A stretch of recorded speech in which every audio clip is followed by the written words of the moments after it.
Woohoo! Coming in hot today with the Rumblecast Survivor Series 98. Cause it's the deadly game. God, I did not enjoy that song when that started playing. I forgot all about that theme tune for this. It's such a weird theme tune. It's not even that great when you think it doesn't have any more lyrics. It's weak. It's weak as fuck. It's weak as fuck. The weakest part of this entire pay-per-view, in my humble opinion. But goodness. I forgot the fireworks. Hang on, we'll do it now. We do it live. Kixie Wixie's in the chat as well. Let's fucking Hello. go. Yes, welcome to the Nerdy Up North Rumblecast, where me and Sloop talk about wrestling. And usually we talk about bad old wrestling because, let's face it, that's the most fun thing. True. Fact. Well, no, yeah, fact. Oh yeah. I'm what would you call it, like post irony? I'm just meta wrestling. Yeah. No, in all fairness, I wouldn't say right this moment in my life I have enough time to watch all of the modern day wrestling. No. But I'm glad it exists. I'm glad it's there. Agreed. But how are you doing? I try and catch. I'm doing all right, me. Just very much enjoyed. Just a spoiler, I very much enjoyed watching this pay-per-view after a very long time.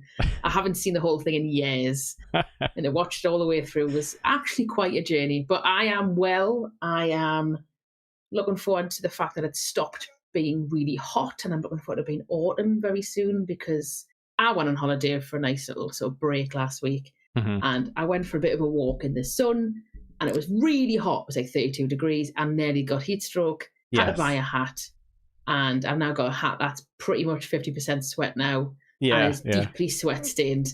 So that was joyous. It's got that salty residue going on around the outside. I've got a picture of it, and I just look at the picture and think, you're an absolute tramp.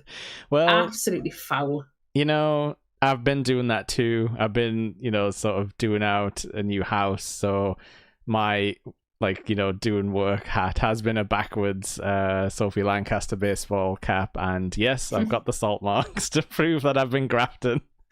Salty hats for the win. Salty hat August, everybody. Get yourself involved. Get a hat. Get salty. Pulling out salty hat for the working man. Yes.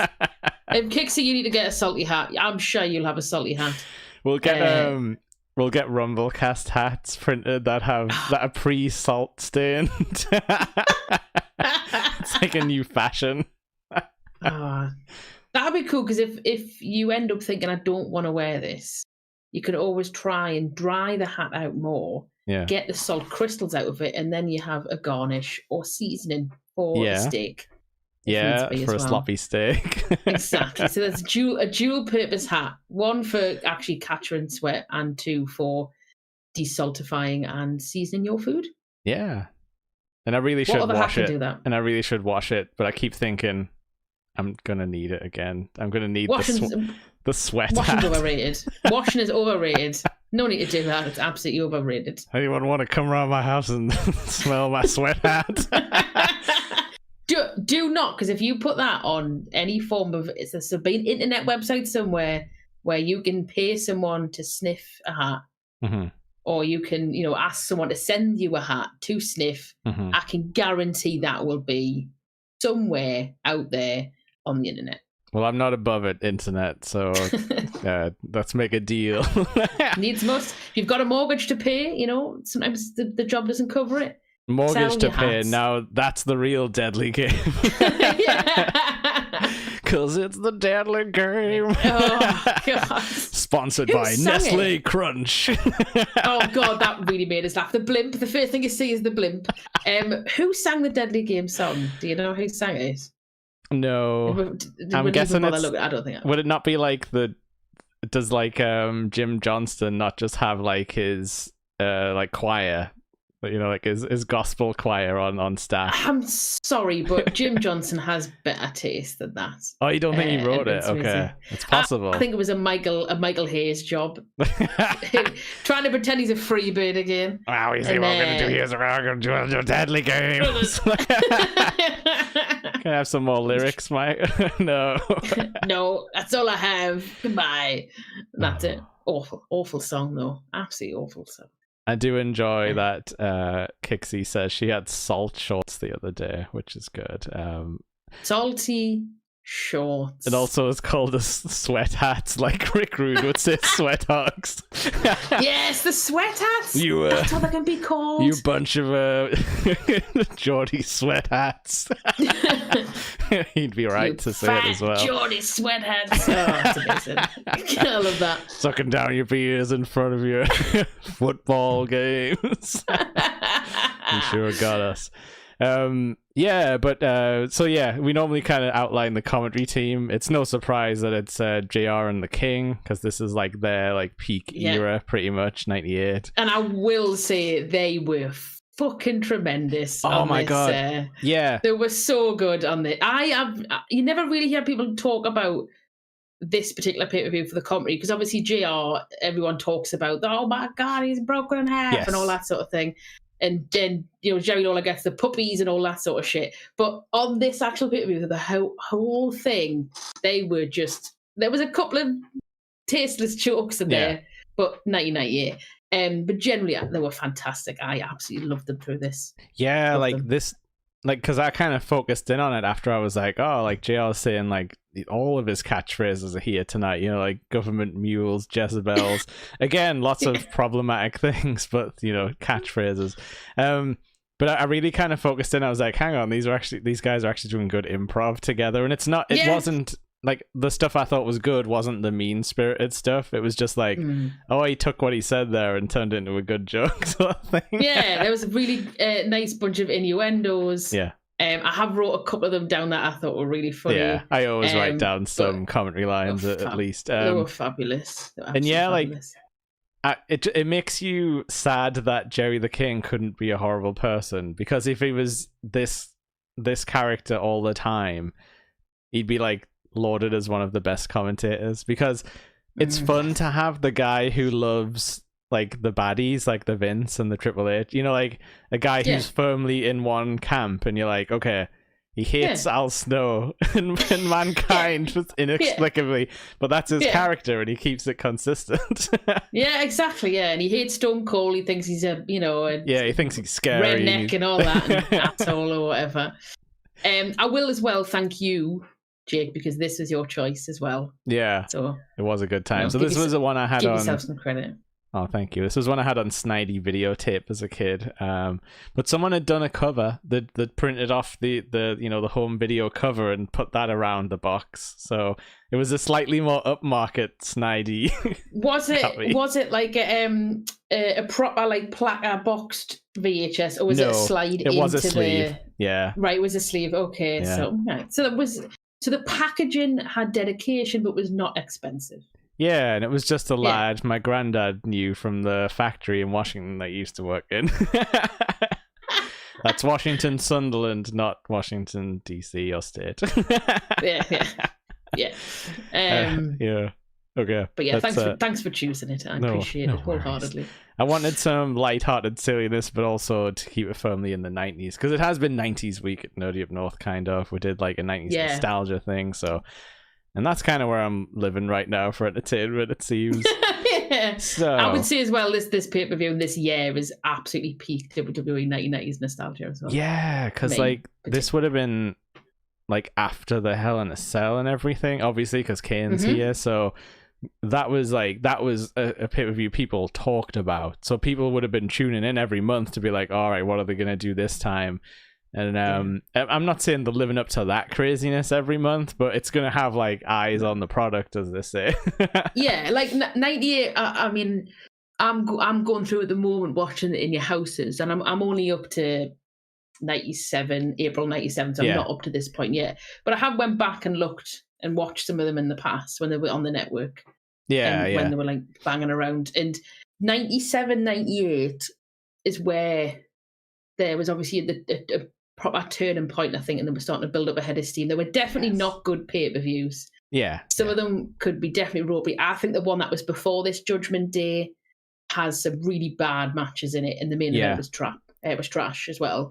But it was the TV that was really like had a proper head of steam on it, and just everything was just working. Characters were seemingly working. Obviously there were missteps, and there's a lot of nostalgia around the Attitude Era and stuff, and it's definitely not this all singing, all dancing, everything's perfect sort of thing. There's absolutely some crap in there.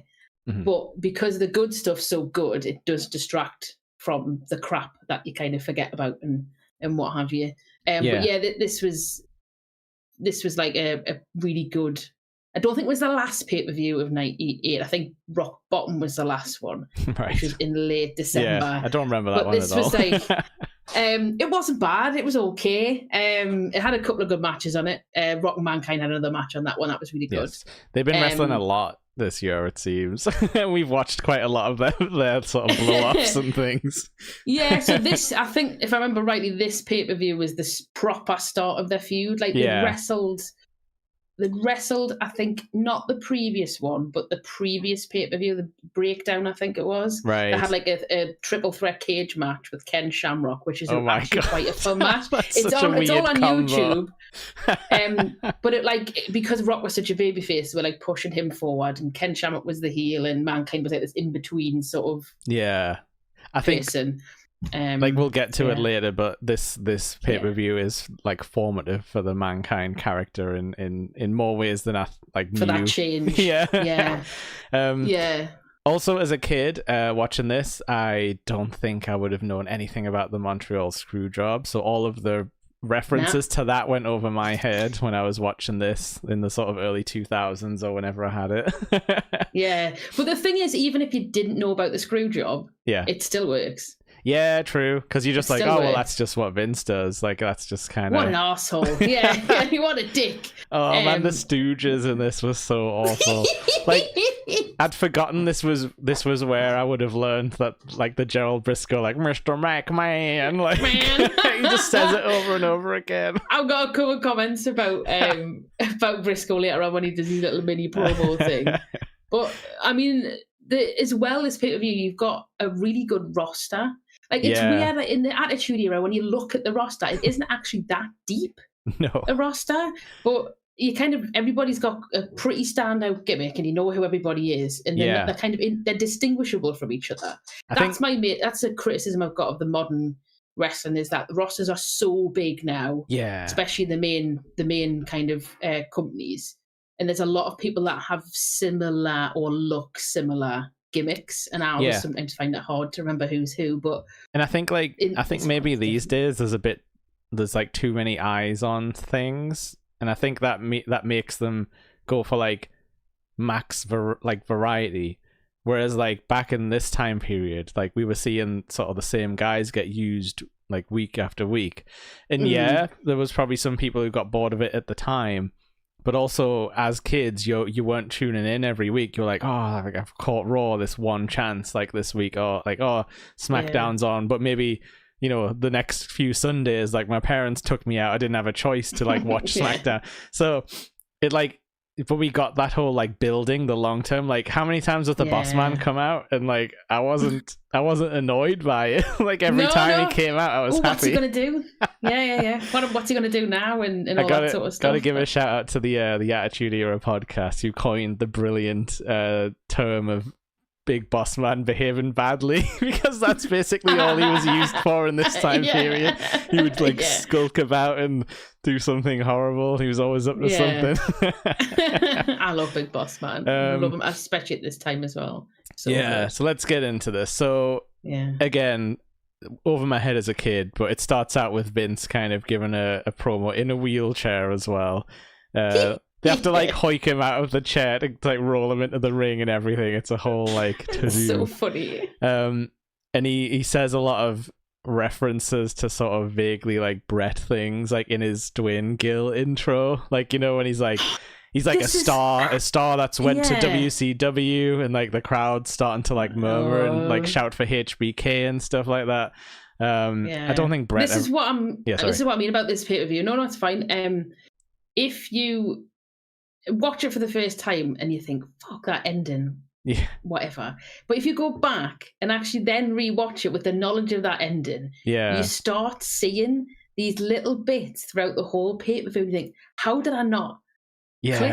How like did the I not hug. spot that? Like when he's like, the hug, and then that thing about, and just the bit. There's a really subtle bit that I've never noticed before, but I noticed watching it back. That I'll get to in a minute. Yeah. We'll get like some of the matches and stuff, but just all these little things that it makes it like a fucking episode of Columbo. Like, do you know what I mean? So what? Like, it's once you know, like the solved mystery, you're like, oh, hang on, there was like an M. Night Shyamalan film or something. I think M. Night Shyamalan watched this film, watched this pay-per-view, and then wrote The Sixth Sense. That is my opinion, and he will not change it. But just as well, I just had a couple of thoughts before I get like properly into the pay-per-view. This is, for me, a prime example of a pay-per-view. None of the matches in this pay-per-view are 5-star matches. None of them. No, not really. But every single match has booking that makes sense, that makes the pay-per-view make sense. And then because of that, you watch the whole thing. Like, I message you on Monday saying, I'm going to try and watch someone Monday and try and watch someone Tuesday and Wednesday. In 2 parts. I binged it all on Monday because I was so into what I was watching. And another thing about it all, and it just, this pay-per-view kind of coalesces and brings everything that's happened in 98 kind of together. The Kane Undertaker stuff, the sort of Stone Cold stuff, the Mankind the Rock stuff, the Ken Shamrock stuff, and then it sets everything up for like the next 4 or 5 months. In terms of feuds. When you think about it, that's stuff like that. To get all of those different like pairs of like actors like all intermingling, and it doesn't like fall apart that much. I mean, don't get us wrong, there'll definitely be stuff where you think, ooh. There's a few moments where some people seem like they're sort of not like superfluous to the match, and I'm like, I feel a bit bad for them because there's this new storyline revolving around them, and they're just sort of stuck in the middle. That is true. I also think this kicked off my love affair with tournaments in general. I just like watching tournament brackets play out. I thought this was interesting because Survivor Series classically was 4 versus 4. Yeah, like elimination matches, which isn't one of those at all here. No, it's the deadly games. It's very deadly. Deadly game. It feels a bit more like a King of the Ring style tournament, but they just kind of shoved it in a Survivor Series type thing. But when you watch back and you kind of make sense why they've done it this way, because they had the issue where, is it Stone Cold? There was a double pin or something in a previous pay-per-view. Right, yeah. There was the previous one of the one before, so there was no champion. Yeah.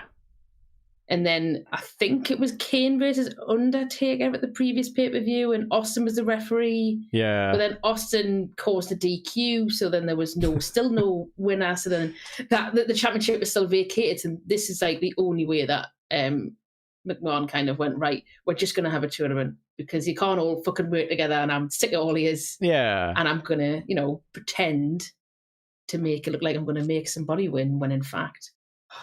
If it's vacant, you should have some kind of challenge to get it. Like, it shouldn't ever be like gifted, or it shouldn't be decided with one match. It has to be like a multi-stage challenge.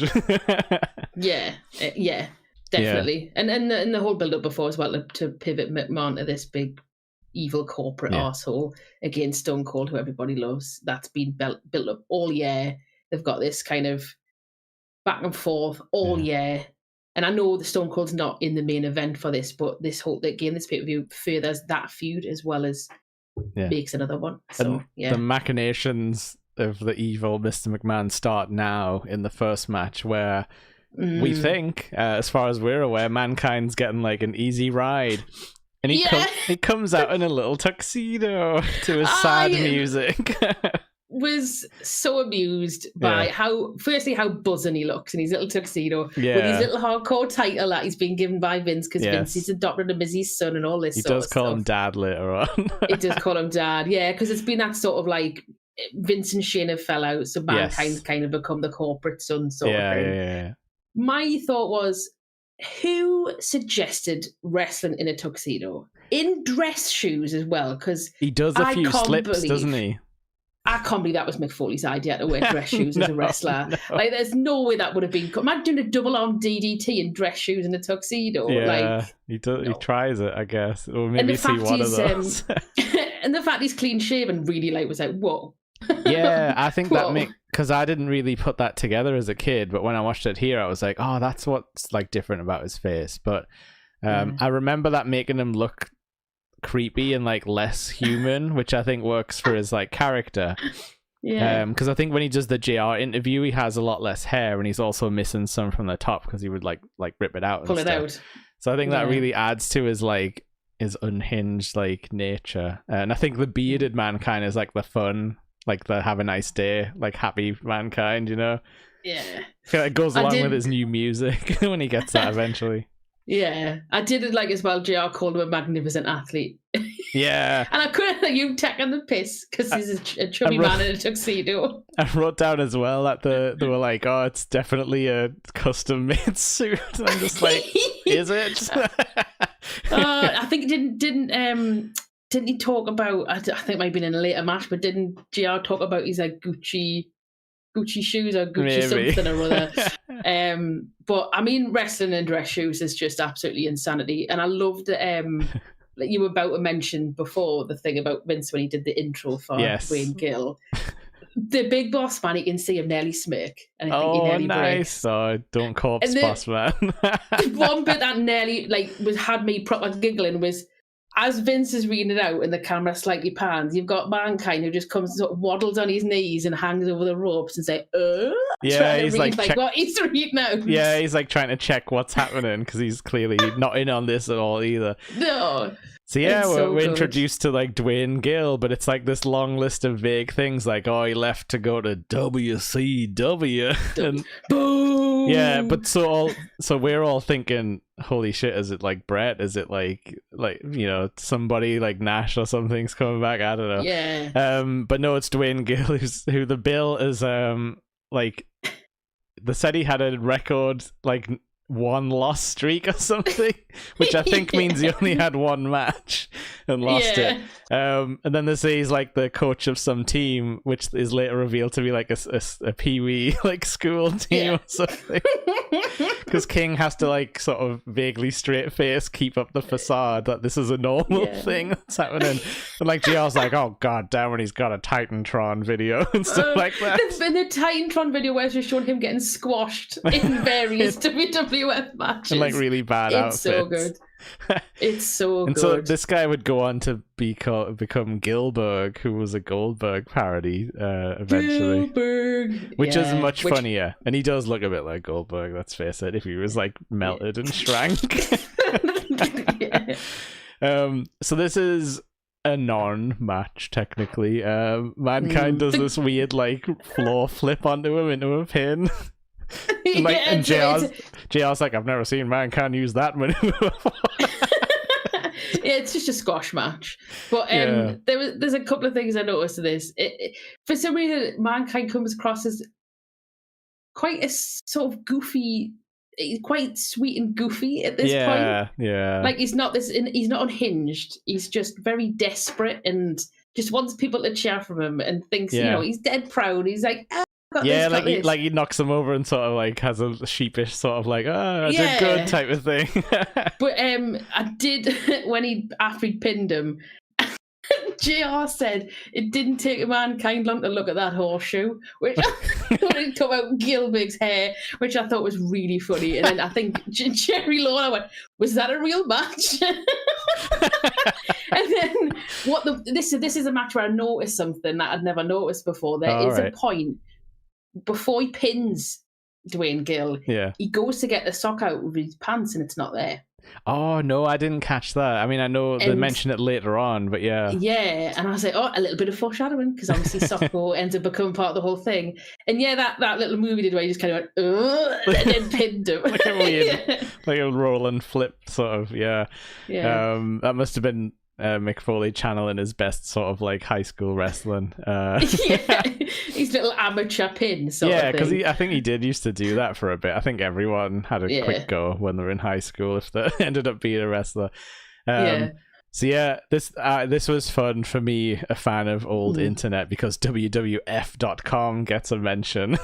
Nice. Because they've got like the secret video of the Sable interview is apparently on that. Oh. You know, when I think it's Kevin Kelly is like, you know, like, Jacqueline really got the jump on you, and she's like, the jump on me? All she did was beep me off or whatever. Because we got beeps in this Netflix version. They can't say piss, they can't say shit. It's so bizarre. It cannot be a Netflix decision. It will definitely have been from some old tape and maybe when they actually went through and edited stuff. But either way, what, fuck's sake. To be fair, that's true, because I don't think I've ever watched this on the network before, but I know they did do a pass when they moved to Peacock TV in America, and I think they might have done a pass there. That, yeah. Because the thingied out all the flips and stuff as well. I think, if I remember right, the pixelated goes out. There was so much blurring around the Stone Cold stuff, which was kind of ridiculous. So we get a little clip of Sunday Night Heat, which for the younger fans, technically back then we had a Sunday show, which I believe was pre-taped after SmackDown or something. But what it would mean is we could pretend that stuff happened on Sunday, and then on the Sunday night it was on, like, the pay-per-view happened.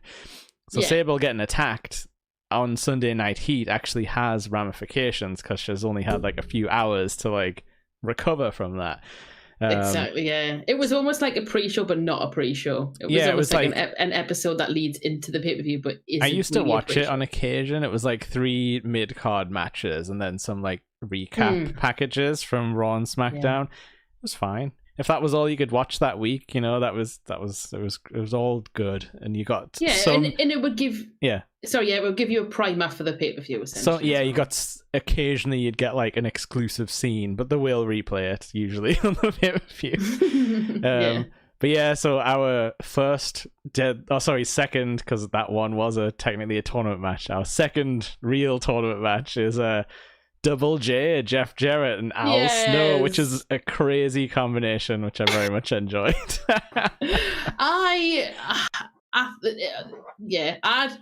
This is one of them matches where there's nothing special in it. Yeah, it's just fun. This is Jeff's best outfit, though. This like the silver pants and the bleach blonde hair and stuff. It's excellent. His little bacon foil trousers, and he's got a serious jaw head cut in this one as well. Like, I've seen him with the blonde hair, but it's usually like got a bit of length and it's swept back a bit. But this is like proper jaw head. He's just had a cut sort of situation. But I liked it when he had. Was this why he had the "Don't Piss Me Off" t-shirt yet, or has he not got that on yet? He definitely says it in person, but maybe leading on to that then. Yeah. But yeah, this is my favorite Jeff Jarrett in WWF. This kind of like late '98 to mid '99 before he left and went to WCW. Just when he had more stuff to do in WCW, which was nice. But that was probably because of his dad being like big in the territories and stuff. So. Yeah, he had a lot more respect, I think, over in WCW. Yeah, probably. I mean, him and Vince used to fall out a lot, apparently, and money in contracts and stuff. But like, I heard recently, which I didn't know, is it Jerry Jarrett, his dad? Yes, I think so, yeah. He gave Sting his like first big break. Okay. So that was why Sting went to TNA, because he was like, oh, Jerry Jarrett gave me my first gig. I'm going to go help them out, sort of thing. And like help elevate them. So yeah, the Jarretts, you know, famous wrestling family. And he kind of just goes through his motions. He doesn't pull out a figure 4, if I remember right, because it ends with hardcore bits behind the ref's back. Al Snow was top energy when he came out. The crowd were loving it. I think he might have hurt himself though, because he slowed down a lot. Like, do you reckon? Yeah, you know, I think it was the missed leg drop, because he got really sort of slow after that, because he did a spot like a sort of top rope leg drop that he missed, you know, on purpose. And I think that was like, oh, okay, the match is slowed now, and that's a tough thing to do. broke my ass bone. I did enjoy the side ponytail. That was very 1998. Absolutely. It was only like half of his hair as well, because I thought he had pigtails as first. So did I. And then he turned around and I was like, oh no, he's just got a side ponytail. And did you like when he did that little like in the ring? The shimmy. Before his music finished. It's such a silly gimmick, but I loved it as a kid. He was so over with me when I was a kid. I was stuck because he was just a weird man swinging a head about. Yeah. Fantastic. And he was like silly, but he was also like a good wrestler, so he was still scary in the ring. There was a bit in this match, I was like, whoa, that's quite impressive, where Jeff Jarrett, I think, Irish whipped him to the corner, but he then did like a flip on the outside, jumped across, and then went for like, and then Jeff Jarrett went to punch him, and he managed to duck it, and I was like, oh, that looked quite cool. That was a really good like sequence. Yeah, and he did like Snow did a quick outside senton, like he ran up the stairs and did like a quick sort of outside splash, and I was like, oh hell yeah. It was exciting. That's his time in ECW coming out of him there, I think. Yeah. Absolutely. So, so this was like a quick one. I think you texted me and you were like, geez, there's been like 3 matches in 18 minutes or something like that. There's 14 matches on this card overall. Yeah. It's insane. 14 matches in like 2 hours 50 or whatever is a lot. Yeah. And also obviously the point out that Head has got Socko on. Yes, there's like a sweatband sort of looking situation. And then it's shown that Vince put Socko on Head. Yeah, because he blurted out in a backstage bit, doesn't he? He's like, look what I did. And then you think, oh, I wonder why he did that. Sowing the seeds. I love how King hates Al Snow all the time, no matter what. He's like, something's got to be done about this idiot and stuff like that. He's just a lunatic. What is he doing here? He does the same with Mankind, though. Like, if Mankind ever had a championship match, he would go, we can't have this lunatic as champion. What the and all that sort of stuff. Also, they mentioned Jeff Jarrett is 31 at this point. I thought that was rude as well. Like, why mention that? But, like, I cannot understand. Jeff Jarrett feels like he's been... I just assumed he was old. But it's not that he's old. It's that he's been around for so long that you just assume that at this point he was like 40. Yeah. But I didn't realise he was only 31. Like, he's technically younger than Mankind and like The Undertaker and everybody. And I'm like, but Jeff Jarrett's been around for fucking donkey's years. But it's just... Because he was a child when he was like around. He was a baby wrestler. That's why. There was also, I did know there was a JR comment about somebody not knowing how to give head anyway. Oh my God. And I was like, he doesn't normally join in on that. I did write down these like, my God, it's an insane asylum. A wooden head and a tube suck. And then, Brilliant. like, I'm sure King was like, tube sock? That's Mr. Socko to you? Like, at some point. Maybe not now, but he said that later, I think. He does. He totally does. And he totally does. So the end spot of this match is a ref distraction by Deborah, I think. With that boobs, yes. And then the guitar and the head gets switched around, like Jarrett has the head. And I loved it, though, because he goes to, like, swing it, and... I think Snow kicks it out of his hands and he goes, "Do!" like a proper, like, he vocalizes. But it turns out, you know, the guitar misses and then he gets, Snow gets him with the head because he, like, kicks it out of his hand and catches it and then hits him for reals. And then drops the head really quickly and does the pin and then Al Snow wins and moves runs to the next off round. Because he's like, And Jeff Jarrett sort of hung about at the end, though, didn't he? He was like in the ring and sort of saluting and doing all that sort of stuff because he's outraged. In this pay-per-view, I noticed it happened a couple of times. If people hung around a little bit too long, they ended up walking past the other guy on the ramp. Yes, well, there's 14 matches, Jake. They needed to get it going. Yeah, I think Kane and Mankind possibly had to, like, walk past each other, and I'm like, that's just a weird interaction. Like, hello, Kane. Oh, it's my old tag team partner. How are you doing? But I did like that they showed that head spot a couple of times, and you heard like the "do" every time. You'll have to go back and look at it if you get a chance. I might go back. So then Big Boss Man is out for his first real match, his only real match, sorry, of the night. Yeah, he's just he gets so much heat. He's so booed. I just wrote here, he's an absolute boo magnet. Like, as soon as everyone says like boo, and it's really low rumble of people. He's got a right face on him as well when he comes out, like a proper scowl. I wrote down in a very much Bob Mortimer style, Big Boss Man with the wispy hair of a baby. He does. And yeah, face you like a me about recumbent this. turtle. That's what he's he like. Does have his hair at this point in his life is very downy. Yeah, it's very downy. It's like sort of floaty. like baby duck hair, or like when when someone's like got a brush and they pulled all the hair out the brush and it's just left like this nesty bowl thing. If you just paste that back on, I'm glad he never shaved it off though, because Big Boss Man bald I don't think would have worked. It makes him more heelish to have that hair, I think. Yeah, and if he'd blessed him, if he'd stayed alive, God rest his soul, and still wrestled like he was here.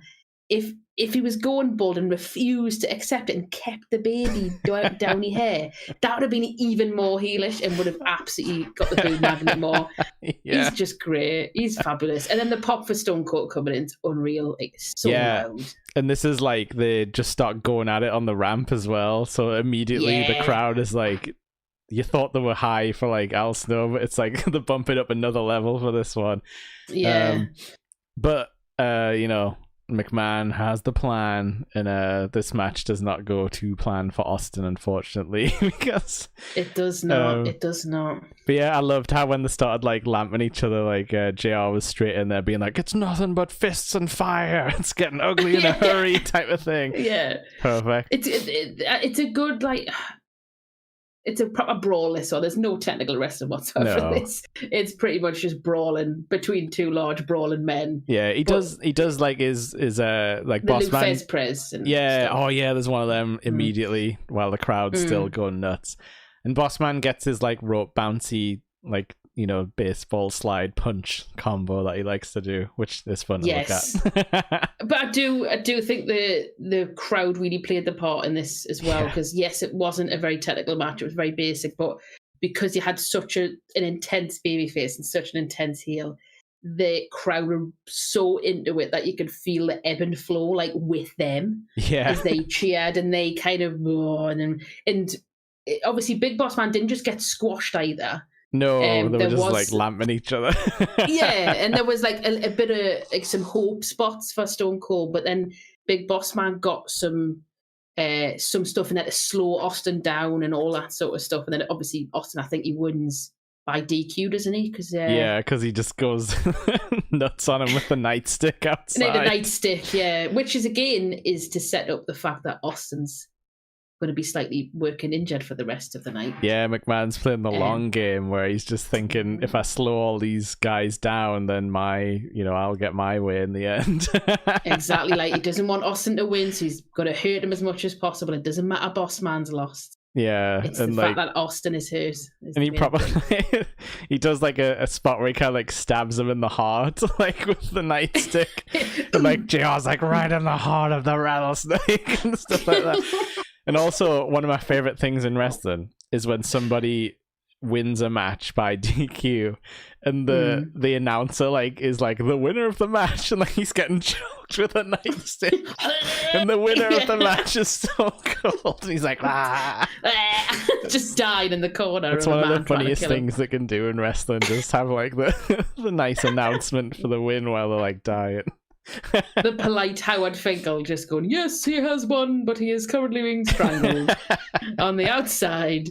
And didn't Boss Man bonk the table as well, or like scared JR and King? He was like, get away from here. Love Big Boss Man. Love him so much. So much. Oh, yeah, that was fun. And yeah, that's going to be what we're going to see tonight. Boss Man is going to come out and shake things up whenever he feels like it. Yes! Whenever McMahon needs it. He's pulling like quintuple duty tonight, and he does get sweatier as the night goes on, and I don't blame him. Next, his hair looks less No, it's fine. His hair looks less ducky as Yeah, it sweats. gets a bit of volume on it. Just becomes like a moist spider web by the end. Speaking of sweaty, moist people, X-Pac comes out to face. Oh, who is it? It's the real man's man, Steven Regal. He's a man. I forgot that Regal come in as Steven Regal. I always thought he came in as William Regal because it's WWF, not WCW. Yeah. But no, Steven Regal at this point before he leaves and then comes back as William. But yeah, I think totally this is in the history of McMahon being like, well, I feel like I've got a better idea than WCW, but then it goes back to the WCW idea, like gimmick, because he eventually does go back to Lord Steven Regal in a way, gimmick-wise, like attitude-wise. Yeah, absolutely, and like Regal was perfect in that sort of snooty British. I know he wasn't actually a snooty British high-class man; he was some like raggedy carnival fighter from Blackpool, but. Or Stoke, I should say, but raggedy fighter in Blackpool. But that whole kind of elevated English snooty thing he did so well. And even in this match, there's a couple of bits of phrases that he comes out with that you can track back and see him do it in WCW. Yeah. But for this gimmick, it's weird because it doesn't. If he was being Regal, Lord Regal, it would totally work. But because he's this, I don't know, is it a woodsman? Is it just a man He's in got shorts? a hard hat on, yeah. Yeah. What? Do you like his video, though, his Titantron, where he's like... Love the Titantron. And I will say, Regal, with that shirt on, with a bit of plaid and some sleeveless cuffs and that. Yeah, and a scowl. Not a bad-looking lad. Not a bad-looking lad in this match. He's also had jorts before Cena, I wrote down. Yeah. Right, I made a note about this. His hot pants. Regal's like, it's just a weird outfit. So he's got his jorts. Yes. But then his jorts finishes, maybe he's an inch, and then his knee pads start. Yep. And then there's about 3 inches, then his boots start. So it's like this weird sort of... And it's his regular sort of coloured boots, you know, like it's not like black boots. Maroon. Yeah. And it just looks so bizarre. He looks like a really oddly coloured Roundtree's lollipop. That's got like little gaps between the colours, but it doesn't work because none of it matches. Yeah, he's like a couple of action figures mixed together, like, and then you put the hard hat on him as well. So yes, that's exactly what it is. It's such a strange thing. But I forgot this match even happened. Yeah, but this would have definitely been the first time I ever saw Regal in my young life. And he gets way better from here on out. One other thing, sorry, did you notice that X-Pac entrance? Mm-hmm. When his name comes up, that's spelled European wrong on the graphic. No, I didn't notice. That spelled it European. Oh no. So yeah, that's on a matter European. This is you don't see the European title very often anymore. No.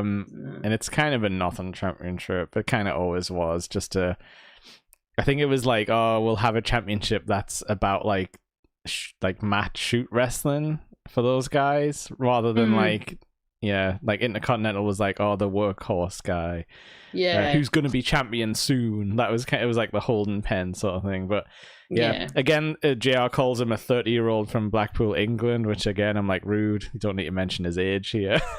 Especially not against the 1, 2, 3 but kid. The thing is, would you have said Regal was only 1 year younger than Jarrett? I would say there would have been, just because my memory of Jarrett is he's 10 years old. He's a different generation, but he's just not. And just not. Regal is younger than us currently in this year, 2025. Yes.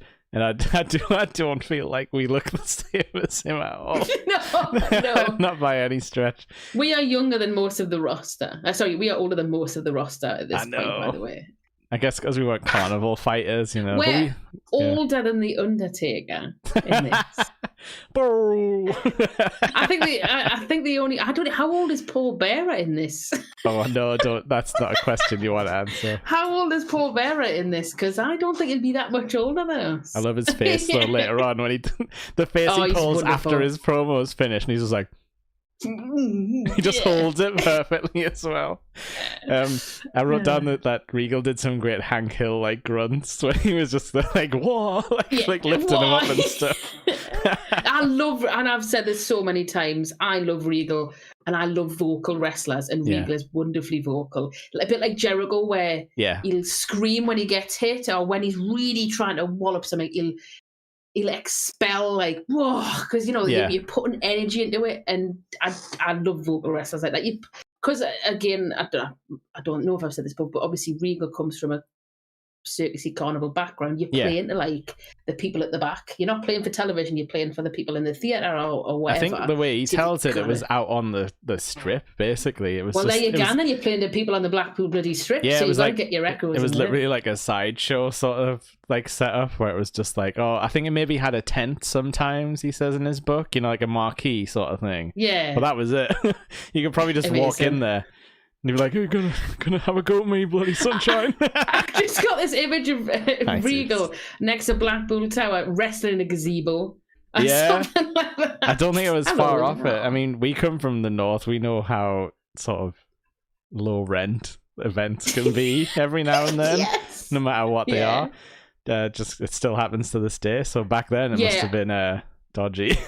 Speaking of that, I did see an advert for a legit boxing match that was happening in a pub car park in Ashton a few weeks ago. Whoa, that sounds class, but I maybe wouldn't want to be in the crowd if I could watch from a safe distance. Right, and so this one's basically like the high kicking, like explosive style of X-Pac versus the sort of mat-based submission. English wrestling style, and it actually works a lot better than you'd think, because but X-Pac hits some like gross looking kicks like right to the face. I feel like on Regal, the poor bastard gets hit a few times. I found this a little bit of a funny match in the sense that I don't know if they gelled as well as I hoped they would. No, I think like the prove it could work, but they didn't have it like it wasn't perfect. Yeah. That's fair. And I think as well the crowd, I don't think the crowd got Regal's style of wrestling. And I don't know if that's because they haven't been exposed to him. Probably not. With him being in WCW a lot. And he's very different to what you used to see in this era. And even now you could argue as well. Yeah. And obviously there was people shouting Regal sucks, which I think is an absolute disgrace and they should have been kicked out. But they've already buried WCW tonight, so that never helps the guys who've jumped over, does it? No, that's very true. There was a couple of quite interesting bits. Regal tried to do like a cannonball in the ring, and then he took out Tim White, went straight into the corner. I think that really made us laugh. He also said swine. He said, "I've got him, the swine." I think, yes, he said the thing. But as this match progresses, I think they feel each other out a bit, and it definitely gets better. And like you said, they connect a bit more in terms of their style. And so the Bronco Buster, though, I absolutely hate and I've never liked. No, it's a really stupid move, and I'm sad it like hung on for as long as it did. Like, it swapped to different wrestlers over time and stuff, and it's stupid. The King loves it though, or hates it. I can't really tell. It just makes him make noises like. The problem with this match though is the ending is absolutely awful. They try and go for a double count out, which is fine because these guys do look like they kind of hate each other, and they are mismatches sort of attitudes wise. But then Vince tries to overturn it, which means like some stooges run out, and I think Patterson gets on the mic possibly and is like, "Oh no, it's Slaughter, sorry," and tells him to restart the match. Yeah. But then X-Pac just walks off because he's like hurt. So it's kind of like they refuse to restart the match. And I'm just like, right. What is this? I don't know what's going on here. Yeah, it was a weird, confusing ending. I don't know if it was meant to come across as shambolic as it was, or if it was deliberate. Well, it should have been a dusty finish. They should have restarted it and got a definitive winner. Like they did both. They decided to go restart the match, but then also have the double count out, like double loss. And I'm like, I don't know. they might have looked at their watch and went, we've only got 2 hours left. Changed the mind. Yeah, they're like, actually, we can't have this go on for 5 more minutes. Because around this time is the first time they mention all the first run matches have a 10-minute time limit, and then it goes to 15. Then I guess the finals nothing, like doesn't no have limit. one. I think they should bring back time limits for matches because it means that we'll actually get more matches in shows and pay-per-views. They still have them in Japan, and it's quite cool when you hear like the 5-minute warning like clacker thing go off, and then you're like, oh, hang on, so they've got to hurry up, and the wrestlers kind of notice it happens. Yeah, and like this pay-per-view like felt like it went so fast because you weren't watching 25 minute after 20 minute after 25 minute after 35 minute after 40-minute matches. Yeah. Sometimes you get a really nice run of 10-minute matches in a row, and you're like, oh, that felt good. And we've seen a little bit of a longer one. We've seen them, like, especially early 90s, just drag it out for no reason. You know, like where it'll be like, oh, Shawn Michaels and friggin', I don't know, who's that guy who's like the male model? Like they're gonna have like Rick Martel. Yeah, they're gonna have like a 30-minute match with a comedy ending, and I'm just like, oh no, you don't need this. 10 minutes. Yeah, could have made this 10 minutes. I think I think the double count should have applied. I think that's what they were going for, because it meant that Austin didn't have to wrestle again. Yeah, because he was injured. So that was obviously the angle, but I don't know if it was meant to be as confusing and shitey as it came across. I think where they got stuck was because they were like, oh, but then that means that McMahon doesn't have power over the show. Like the referees get to decide. So I think they were trying to do both, where it was like, oh, well, McMahon could start it, but then X-Pac couldn't. But then I was like, well, just say Regal won then. If X-Pac just walked off. Confusing. Yeah, very strange and bizarre. And the show doesn't dwell on it. It's like it just goes anywhere. Here's Ken Shamrock versus Goldust. Yeah. The two most mismatched people, I guess, almost on this card. Yeah, this match was a weird one because these are not two bad wrestlers, but this didn't work for me apart from maybe the Shattered Dreams bit, and then the ref got a boo for stopping it. Yeah, I feel bad because, you know, like Dustin has had a really hard road in wrestling. He looked a bit out of sorts at this point, but I don't know if that's like true from like personal problems, but he seemed like he wasn't like in the best like ring shape, and his makeup was a bit sort of like smudgy, and I didn't know if it was like, oh, he's like depressed right now sort of thing. I don't know. Well, if I remember rightly, earlier in the year, I think he'd had a change of gimmick where he'd become like this born again Christian thing. Right, I do remember that vaguely. Yeah, and I think that it was a little bit earlier in the year, and I think it'd been like maybe a couple of months before this pay-per-view where that he'd gone back to Goldust. Yeah, and they do mention, I think it's JR mentions, there's a storyline to do with his wife Terry Runnels and all that sort of thing. A pregnancy. So, but they're gonna have a golden baby. I bet they tried thinking of how to make that work. But I think Dustin Rhodes ended up leaving WWF in 99, roundabout WrestleMania-ish, maybe a little bit just after that, I think. So it could have been the fact that he was kind of coming towards the end of his run and he kind of knew it, or could just be as part of that storyline he was meant to look a little bit sort of down and out and all that sort of thing. Maybe. I just felt kind of bad, but I didn't know if it was like legit or... I will say Shamrock looked jacked as fuck. Oh my god, coming out in this. Holy shit. Yeah. I don't think I've ever seen a man look like that ever. Physique-wise, it's insane. He's like blocks of muscular Lego like piled into each other. Yeah, it's so strange. Like he wastes no time sort of, you know, beating Goldust because he's just basically looking for his chance to get the ankle lock on, basically. Yeah, like you say, there's a Shattered Dreams almost spot, but then it's like belly to belly time, ankle lock. Yeah, because he's got to go on to face The Rock later, I guess. He does, yeah. And I felt with this match, like even the previous match with X-Pac and Regal, there was a. And same with the Stone Cold match and the previous matches that were matches and not squashes like the first match. Yes. There was a logical, and I say this again, like ebb and flow to the way the match was structured. Yeah. And the way it was transitioning from one spot to the next spot, or one hope spot to the heel and getting on top and all that sort of stuff. Yes. This one didn't. I didn't feel like it had that. No, it was kind of just like a placeholder. And I don't know if Shamrock and Goldust really work together that much They're so before or different. after this. Yeah, No, because it didn't feel like they'd kind of worked out how to either communicate with each other, like, oh, we're going to do this next, one and this next, or put together a match that, like, I don't logically had a story in it. Yeah, I can't imagine from what I've heard about Shamrock that he was into Goldust, you know, as a concept of him wanting to like fight him. Possibly. But yeah, they could have made it work if they'd gotten sillier with it, but I don't think Shamrock was up for that, because he was very, from what I've heard, very like, he wanted to be taken seriously and be like, oh, well, Legit. I'm a real fighter, which he is.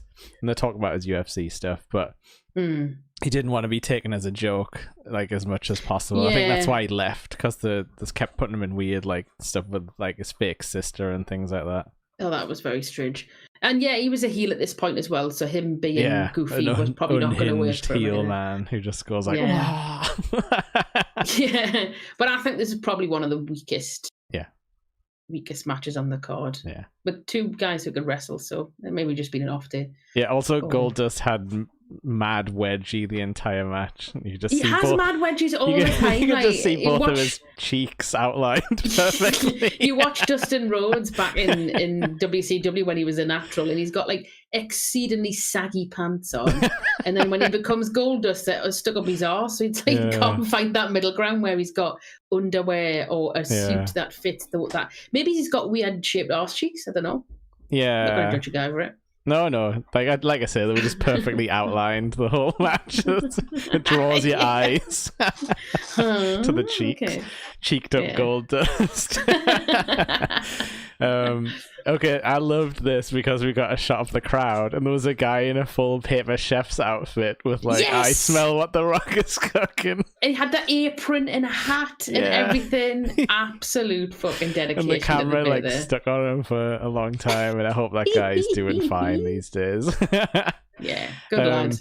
So yeah, this is supposed to be Triple H versus The Rock, but it turns out the Stooges come out. It's to like the DX theme as well, so not like the Triple H. Yeah, I think Triple H was just before he kind of got his own music. Left DX, got his own music or whatever. But yes, I thought this was quite amusing. Yeah, because this was the Mr. McMahon says the Triple H is going to get fined and all that weird stuff. Patterson and Briscoe throwing crotch chops as they're coming down the ring. Just crotch chopping at The Rock is absolutely hilarious. And The Rock's like, what the fuck? What is this?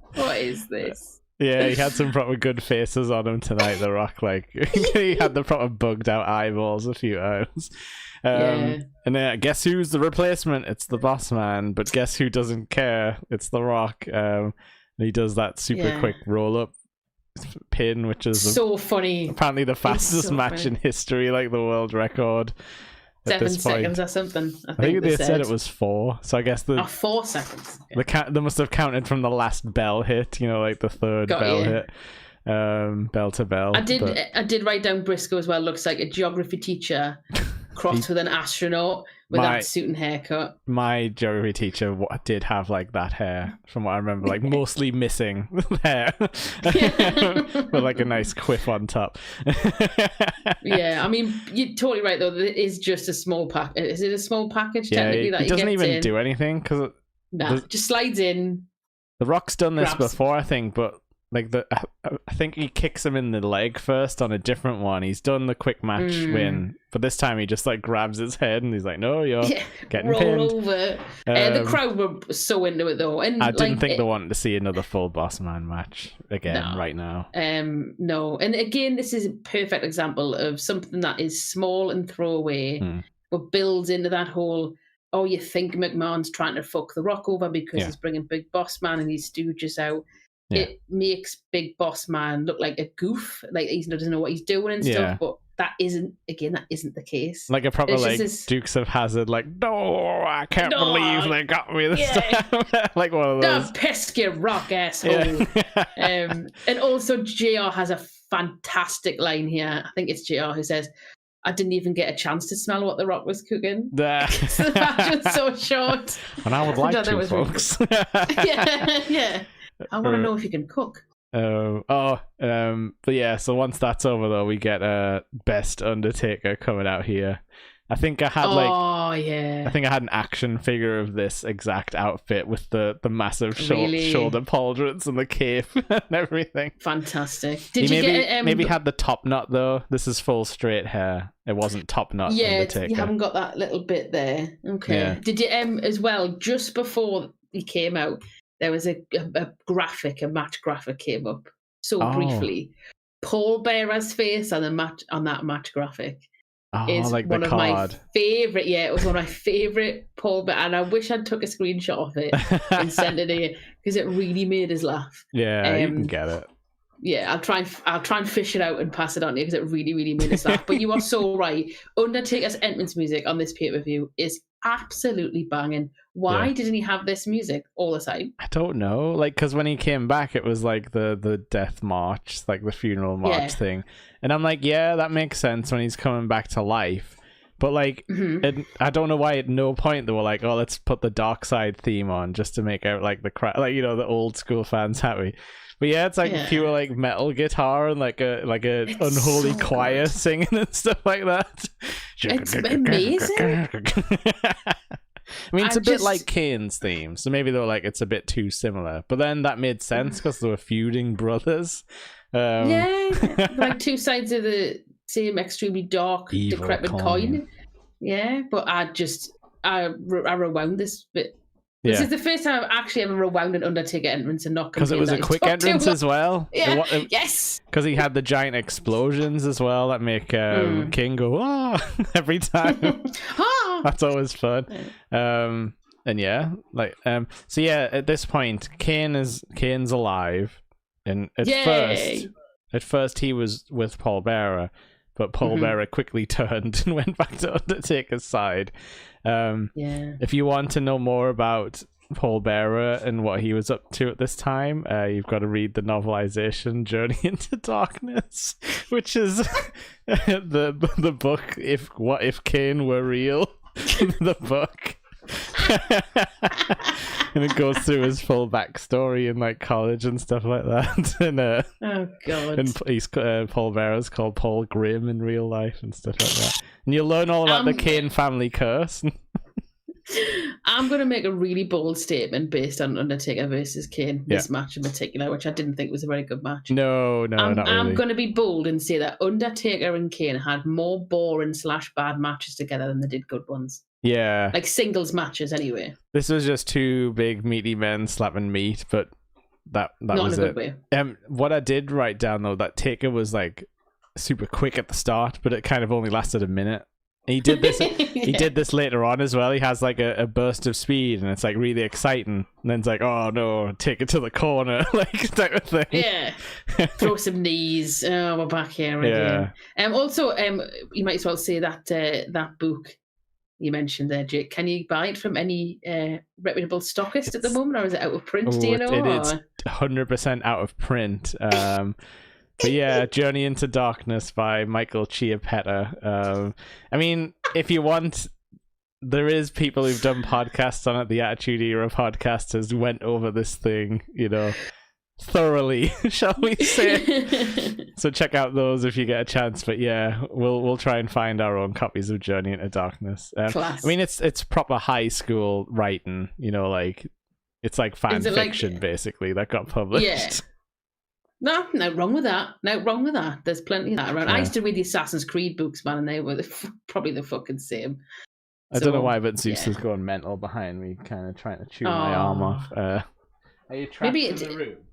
Does Zeus like wrestling too? No, he hates anything like that.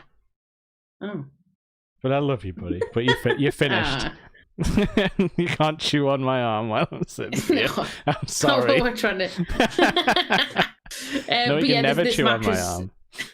This match is just punch, big boot, a punch, something at the barrier, something in the corner, punch, and it was just like, okay. I basically didn't write anything, but I did. I wrote a couple of things, but it was not to do with the wrestling at all. First one was a dribble taker, because there was a part where he choked him in the corner and went, and there was like a big hanging dribble. No, I didn't notice that. I enjoyed the ref telling Paul Bearer off, like, back it off, Paul Bearer, because I'm just like, oh yeah, the friggin' undead funeral order gets told by the referee to go away. Be gone. They do talk about the fire at the funeral home in sort of serious terms. Like JR's like the horrible fire, the funeral home. But yeah, Kane gets a little bit distracted. Tombstone pile driver reversal. Yeah. It's over. Bit of interference and it's finished. Thank God that was not a fun match. Yeah. Soz, I know you love Kane. I know you love the. The but he wasn't on top form here. I don't think he was not. He was not. And then this is what I mentioned before. When Kane's walking back, Mankind comes out, and they sort of his music starts, and the camera's still on each other. Yeah. Hey, buddy. Did you like? Actually, I'll tell you what. Netflix. I like this that you do. They put the song titles on for the entrances. Yes. In the subtitles, because this was where I learned that Al Snow's theme is called Scurry, which I was like, all right. I didn't know that either, yeah. If they're going for like a crazy dance song. I did notice when Mankind comes out, obviously he's still in the tuxedo, but he doesn't have his bobble in his hair anymore. Oh, so he's decided to remove that. Like the parts are it's like coming apart as the night goes on. Yeah. And again, I've wrote this again. There is no way it is Foley's idea to wear dress shoes to wrestle. No, because this is where he slips. This is where he slips, isn't it? Like right at the start, like into the corner. I mean, it's not like super dangerous, but it looks silly. It cannot be comfortable. I mean, this is a person that's wrestled in actual cowboy boots, so he's wore non-wrestling shoes to wrestle, but dress shoes, man, have no no traction. No traction, exactly. And you're chucking around another guy who's like 200 pounds. Yeah. No chance. And they both do weird moves, and it's like, yeah, you should have just kept this one simple, because like, but like this one's quite funny because it kind of all revolves around Mankind finding Mr. Socko. Like it's like a video game where he has to find his like item to like continue. And then like this, I think we get McMahon being like, "Wait till he finds that sock. He's gonna go insane." Yeah, I really liked Al Snow Mankind together, and I really liked it in '99. I think it was mid '99 when they tag teamed together for a bit. Because Al Snow was sick of Mankind being friends with The Rock and all this sort of stuff. They should have teamed more often, I feel like, but they kept them very separate, even though I think they were friends in real life as well. Do you remember the win? And do you remember the bit? I think it was on SmackDown in '99 where they went to Vegas together. Yeah, the little vignettes and that. Yeah, they were always really funny. But I always liked the fact they were just two nutbags, because their matches were never like overly serious. No, and they would get hurt like, to fuck like both of them. It was just insane. But they do fantastic they just do fantastic moves on each other, and it looks really cool. Like there's a spot where Mankind drops Al Snow like backwards onto a chair, which looks brutal, but also looks absolutely brilliant. Al Snow has, in my opinion, one of the most underrated power bombs. Yeah, I think for a guy his size as well. And just they both have a really good chemistry together, and I love watching them sort of just two mad idiots chew the shit out of each other. Because Snow's style is also almost a bit like Japanese wrestling, like in parts. Yeah, and I think that's why I liked him so much as a kid, because it was like that. I hadn't seen that style before, and he kind of like sort of got me into that style. I think because it was like a little bit, like just a touch of it, not like loads. No, he wasn't like Tajiri or Michinoku style, but he definitely had elements of that sort of more aerial stuff, but still being very solid in American style at the same time. And it does go nuts because like Mankind finds head and then he starts punching it, which makes like Al Snow start freaking out. And then he does get Mr. Socko on. Did you notice it had a big hole in it as well? Like it the looked sock. vile. Yes, I did know it. It looked like a pretty scabby old Socko as well. Yeah, like one that had been pulled out. I wonder if he actually put it into Al's mouth, or if he did the thing where it makes it look like he's put it in his mouth, but he hasn't. I think he definitely does put it in people's mouths, vaguely. At least on the I think teeth. it depends. I think it depends on who it is, and because the Rock spits. Definitely ones like later on, the Rock gets it, and he does spit afterwards, and I'm like, he probably legit needed to do that, you know? Oh, this is the match where Jim Ross mentions he's got Gucci loafers from the Jim Barnett collection. Oh right, yeah. Whatever that is. I don't know what that means. Yeah, but, we get a full-on mandible claw. Snow can't get out of it, so I think he can't remember if he taps or whatever. But yeah. Also, this was where I wrote down. I know we heard it before, but is Mankind's like ending theme supposed to be like basically like the Twin Peaks theme?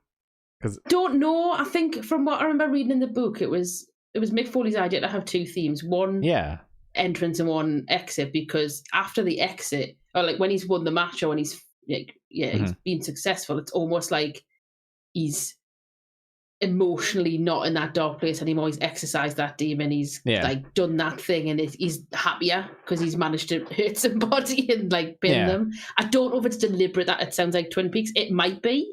Yeah, but I don't know if it was deliberate. Somehow Vince knows what Twin Peaks is. I don't think he's seen it. Absolutely not. But they have talked about it before being like a 90s phenomenon, because you can tell that they love to try and glom onto things if they can. You know, like ride the coattails of other popular things. Oh God, But I don't think Vince ever does his research into what it actually is.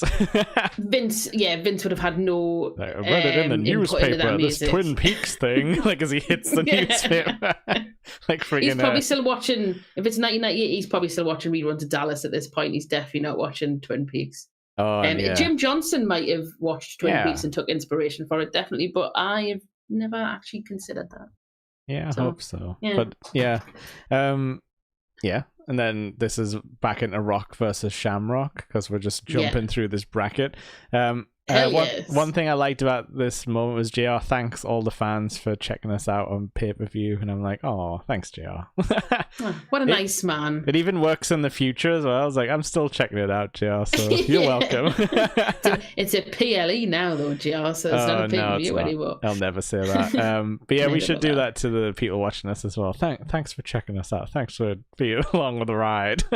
Yeah. And even if it means that you're now nearly 30 years in the future while we're talking about a pay-per-view that's only 30 years old. So it'll be like 60 years after the pay-per-view was done. And this is still somewhere in the technological ether. Thank you for tracking this down. Unless the Online Safety Act kills us all. Oh God, yeah. We'll never know. I did write down that this match was boring. And I know Rock and Shamrock have gone at it a few times and it has been good. But it was like a not tonight kind of thing, and the boss man came out, and this was where I was like, well, Shamrock might as well not be here, because it's not about him at all anymore. No, nah. This is, I think you've got a good point. I think it's technically solid. Like there's nothing spectacular about it. It's a little bit boring, but it is very much a story match. Yeah. Setting up the whole in comes boss man, because you think he's in there to help Shamrock. Obviously he's not there to help Shamrock really. And one thing I was impressed with was, this might sound like I'm impressed by everything, was when Big Boss Man throws it and Rock catches it. If you just watch it in isolation, you genuinely don't think that there's a swerve going on. You think he's chucking it to Ken Shamrock. Yeah. It's just there's no like holes in it almost. It's only until you get to the end and you've watched everything. Of course he was chucking it. The Rock was meant to catch it, but the way it's set up is so good, and all three blokes did it so well. Oh, when I was watching this back, like, you know, so he tosses the nightstick, you think, to Ken Shamrock. The Rock kind of like intercepts. That the catch made by the Rock was perfect, because he like overreached a bit, but he caught it perfectly. There was no like fumble, and then he goes straight into the hit and chucks it back out the ring before the ref even turns around. And I'm just like, Well Yeah. done, Rocky. That was like, it couldn't have went any better as far as like the framing and like the performance went. Absolutely not. There were a couple. I'll give him some credit. There were a couple of parts in the match that kind of got us a bit like, ooh. There was one bit where Shamrock had the ankle lock on. The Rock was really selling it, screaming and oh yeah, and JR was like, that's a grotesque angle, like for his ankle. yeah. And Rock selling, and then you could see in Ken Shamrock's face, he was like clinging on. He was really fucking desperate to just get this ankle lock kept in, and then Rock gets the ropes, and the crowd like, wow. And then the bit where he gets the people's elbow on Shamrock, and but he kicks out though. That's it. It's out, and everyone's like, fucking hell, what? And then it carries on, and then that's when it goes into the whole nightstick thing. Yeah. And the commentary do really well at that point as well with the nightstick, sort of selling all that sort of stuff. And JR is absolutely appalled and all that sort of good stuff. So yeah, you're right. Generally, the match is pretty boring. Nothing really happens in the first couple of minutes, but those two little bits in that ending, I think, make it reasonably worthwhile because it's not a horribly long match. Yeah, you wouldn't want to skip it, otherwise you'll miss that amazing catch and sort of like ending. Which the best thing Rock's ever done. It makes up for that other stupid ending with the double count out. So like, they had this one, booked perfectly. But this next match I would say is booked weirdly, because this is where Sable versus Jackie, which I was excited to see.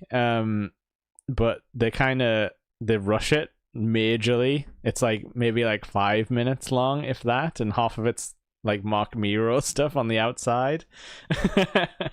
Now, before we get into the match, was there a segment? Paul Bearer did do quite a funny little 10-second promo. Sorry, talk about your man, Paul Bearer.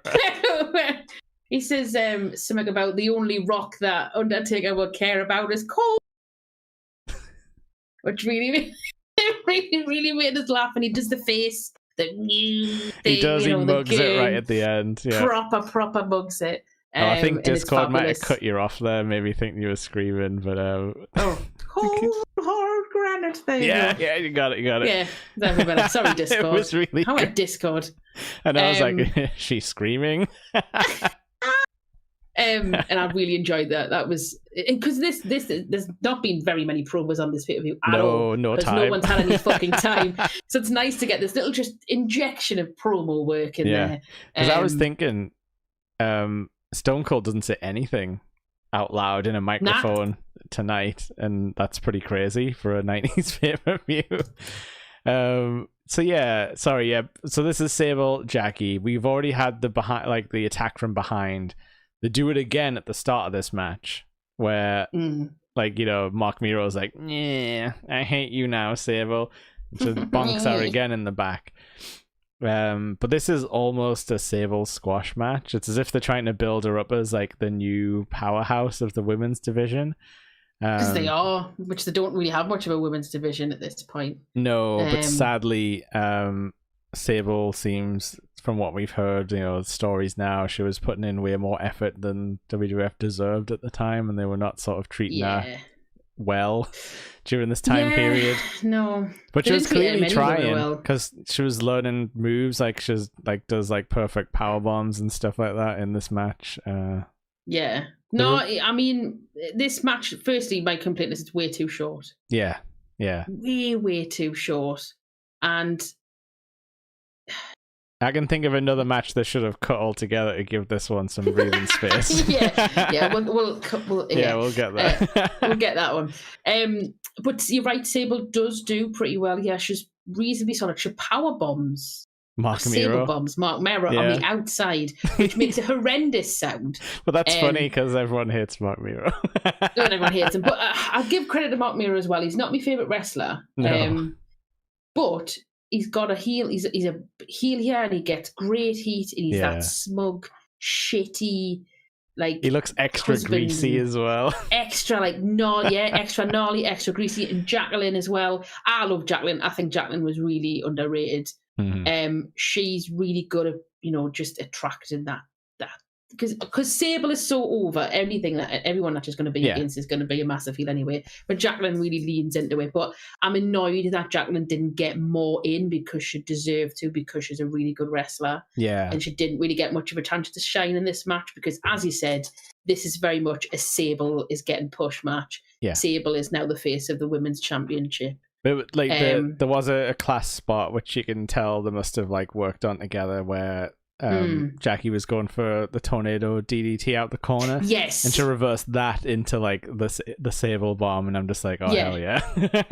That did look really good. But I mean, you know, Sable got moves in. It made sense to put the championship on Sable as well because she was just so unbearably over. Yeah.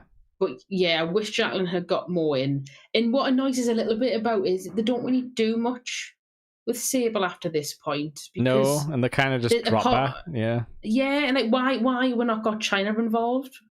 Yeah, the only time there. they bring her up is some kind of weird restraining order thing we talk about later, and I'm just like with Mark Henry. Yeah. I don't know if this at this point China had actually wrestled or she was still a bodyguard, but there was still an opening there to have a women's championship and involve China in it and involve more, get more women in to do it. They built it up and they give it to Sable, but then they've got no opposition for her. No. It's like when they did the light cruiserweight, when they tried to do that thing where they brought Taka Michinoku and some Japanese wrestlers over. You know, they made this belt, but then they didn't have a division. Yeah. So what's the point? Like, I didn't realize as a kid, but the OG Kaientai was like loads of legit, like, you know, New Japan, All Japan guys who came over, and then most of them left because they were like, they're not taking us seriously, and would like Taka and Funaki stayed, obviously for a long time and became fan favorites. But yeah, Jackie's awesome. Like, she's just as built as Sable, she's just not as tall. So you can't do the same kind of things, but she was in amazing shape. But yeah, her and Ivory just never got a massive time to shine. Like, they had to fight for every second of screen time, it felt like. But yeah, they could I'm kind of glad that's not the case these days, though. I would say that the women's roster is absolutely fantastic, and pretty much all of the companies that they've got at the minute. Yeah, and like they get actual, like, you know, top billing if it calls for it, if it's like a title match and stuff. Like, it's none of this stupid like throwaway thing that was like set up on Heat or whatever. But yeah, they clear all them out the ring because we've got to get down to Mankind versus Austin, which is a classic pairing.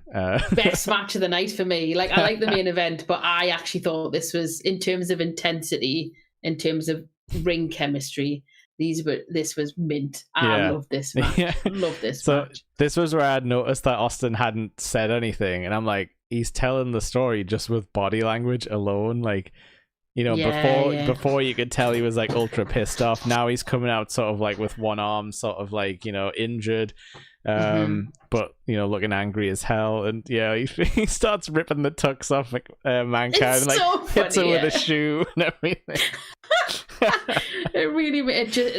So him being slightly injured again, it makes it look like, oh well, Mankind's just gonna win this, and Mankind's gonna. But he comes out swinging, whatever. But he comes out swinging, and did you notice that there was a little mini Mankind, like a last dress as Mankind in the audience, and last dress as Gold Dust next to each other? Yeah, and I think that was really sweet. I think they had like a sign that said like the People's Freaks or something like that. But I did the whole thing of him ripping off the tuxedo. He ripped off the jacket and the shirt. Yeah. Oh no, he ripped off the jacket, leaving the dress shirt that was all tatty at the bottom anyway. Yeah. And the fact that he was wearing his ring gear underneath his tuxedo was even better. It was just where his pants fell down in this match. That's a little bit later on, but maybe so he went from wrestling in dress shoes to wrestling in no shoes for a match. Which seems really seedy. I don't know why. It's worse than bare feet. I think it is. And I don't know, again, you'd have no grip. He's in socks. I just feel like this entire pay-per-view, Foley's been wrestling completely gripless until the very last match. And I think they were like brown socks as well. And then it kind of ruins the Mr. Socko thing because I'm like, oh, he doesn't wear like white tube White socks. socks. So where's but yeah, like I did write down he takes some horrible bumps in this. Yes, like this match has got some bumps. That clothesline over the barrier, whereas it's his hips, man, just hitting the concrete, and I'm like, oh, just for like a quick, middle of the show clothesline. You don't need to be doing this right now. Anyway, I am. Vince obviously comes out as well. Oh god, and the amount of you can immediately tell he's coming out because the crowd all whip their heads round and they're just going. And again, it's obviously pushing the story. He's there in his to make sure that Austin doesn't win. He's in his wheelchair and all that sort of thing. And there's a bit in it as well. I think it's this match. Yeah, I've written it down where Mankind runs off. He's like, no, I've had enough. I don't want to do this anymore. Yeah. But then Patterson and Briscoe run after him. No, you've got to go back. You've got to go back and Because at this point, chairs are involved and everything. Like, yeah. There's a head bonk. There's a nice head bonk for I think it's Stone Cold. Takes a head bonk onto the stairs, which looks really cool. Yep. And yeah, that barrier bump, I just said that was brutal. Just casually hoof him over. Why don't you? And then blah. Yeah. It's a bit like the one. Have you watched the? There's a match they have. It's blah blah blah blah blah over the Edge '98 where it's Dude Love against Stone Cold, and there's a similar spot where Mick Foley is on a barrier and Stone Cold just clotheslines the shit out of him and he goes backwards onto the concrete. Yeah. It is a horrendous looking, but it looks twice as bad as this one. Yeah. But it's pretty much this is the same spot, but a bit more tame. Yeah. And then he gets his balls on the post, doesn't he? Which I always enjoy is this spot where he pulls the legs back. Yeah. So, and he sort of dies in the corner for a bit. Yeah, but this gets messy, like, intentionally messy. Austin takes a friggin' double arm DDT on the chair and kicks out. Class. Then he just friggin' is like, oh, now I'm winning the match, and just like I think he does like a backdrop onto the chair, like flips it because he threatens to pile drive him, so he backdrops him onto the chair. Then he does like this. He sort of does the stunner on the chair, like, and then I guess Mankind is like, oh, my head went all the way down into the chair. He sort of like rolls right over. And this outrage heals Mr. McMahon, who jumps into the ring. Yeah, he's been healed, brothers. He's been healed. He can now lift himself by his own legs. And I think this is where the pants fall down as well. And we see that he's got the brown Mankind pants on. Okay, that is true. So yeah, Vince climbs in the ring, pulls the ref out. Mankind's pants fall down. Now, Shane has there ever been... also. Shane's running, yeah. Has there been any other wrestler that has managed to do a finisher move with one pant leg on? I think you'll find Mankind is possibly the only wrestler who's ever put his finisher on with one pant leg on. World record. And then takes a stunner with one pant leg on as well. Flawless, absolutely flawless. But Shane McMahon comes out as a replacement ref because there's been a ref. Yeah. Because Vince obviously pulled him out and punched him. I think. Yeah, he does. He just like lamps him. It's so silly. And then Shane does the 1, the 2, and then stops. Yeah. And then everyone's like, what? And then he flips him off. Yeah. Or if you watch the Netflix version, lots of blurry fingers. But I read up on this. Apparently that was meant to happen, but the bit afterwards with Briscoe and Patterson, and he does a shitty chair shot on Austin where it just goes, donk. That wasn't meant to happen. All right, okay. So Big Boss Man was meant to come back out, but apparently he missed his cue because he was too busy gassing to the Undertaker backstage. Yeah. So they had to improvise, hence the crappy chair shot. Oh, well, which ended the match. That's fun. They had all them veterans out there, so friggin' they can sort it out. I hope Bossman didn't get in too much trouble for that, because it's been a silly, complicated night for him. So cut him some slack. Yeah. He's had a lot of notes to read and absolutely a lot of cues. He had 10 times more than anyone else. So I don't blame him. True. But yeah, it was weird that Briscoe was the thing that finished Austin off. Yeah, he gets. It makes sense. It made sense obviously because Mankind's meant to be with the corporate. Can you imagine guy. Austin thinking in his head though, like it's the wrong guy? But okay. Did you notice when Shane flipped him off? He went, "What the fuck?" Like he could read his lips at the camera. Austin he had a proper crazy look in his eye though when it happened. It was great. What the fuck? But and yeah, I love this match. They run off.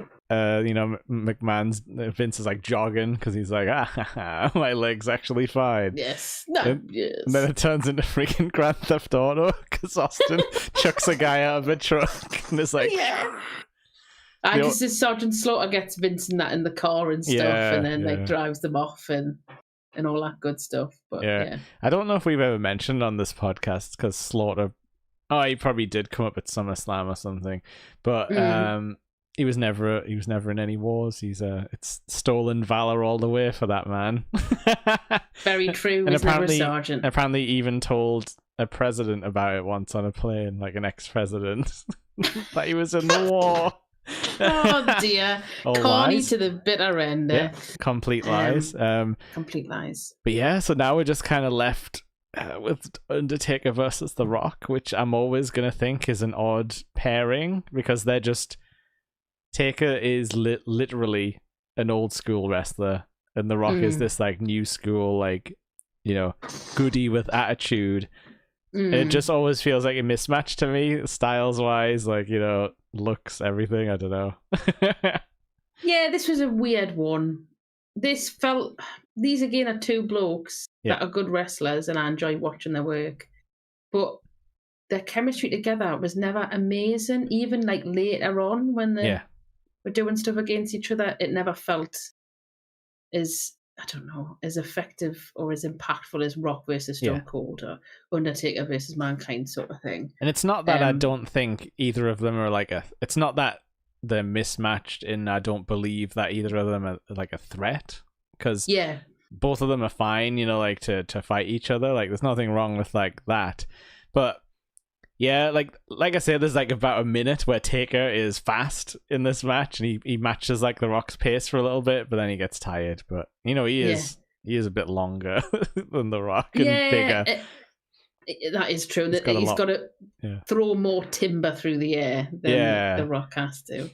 I mean, it's a simple. I didn't write down a lot. I'm gonna be honest. I kind of didn't find a lot to love here. There's a couple of things. I just said it's a solid enough match. It's not going to fucking win any prizes. It's simple. It's effective enough to kind of be a spectacle you could watch for a few minutes. Yeah. Big Boss Man comes back out, just sort of looms about. He does for a bit. Yeah, but ultimately it's like Kane that wrecks the match in the end. Exactly. It's he does trip Rock up though. The Big Boss Man. He ruins the people's elbow.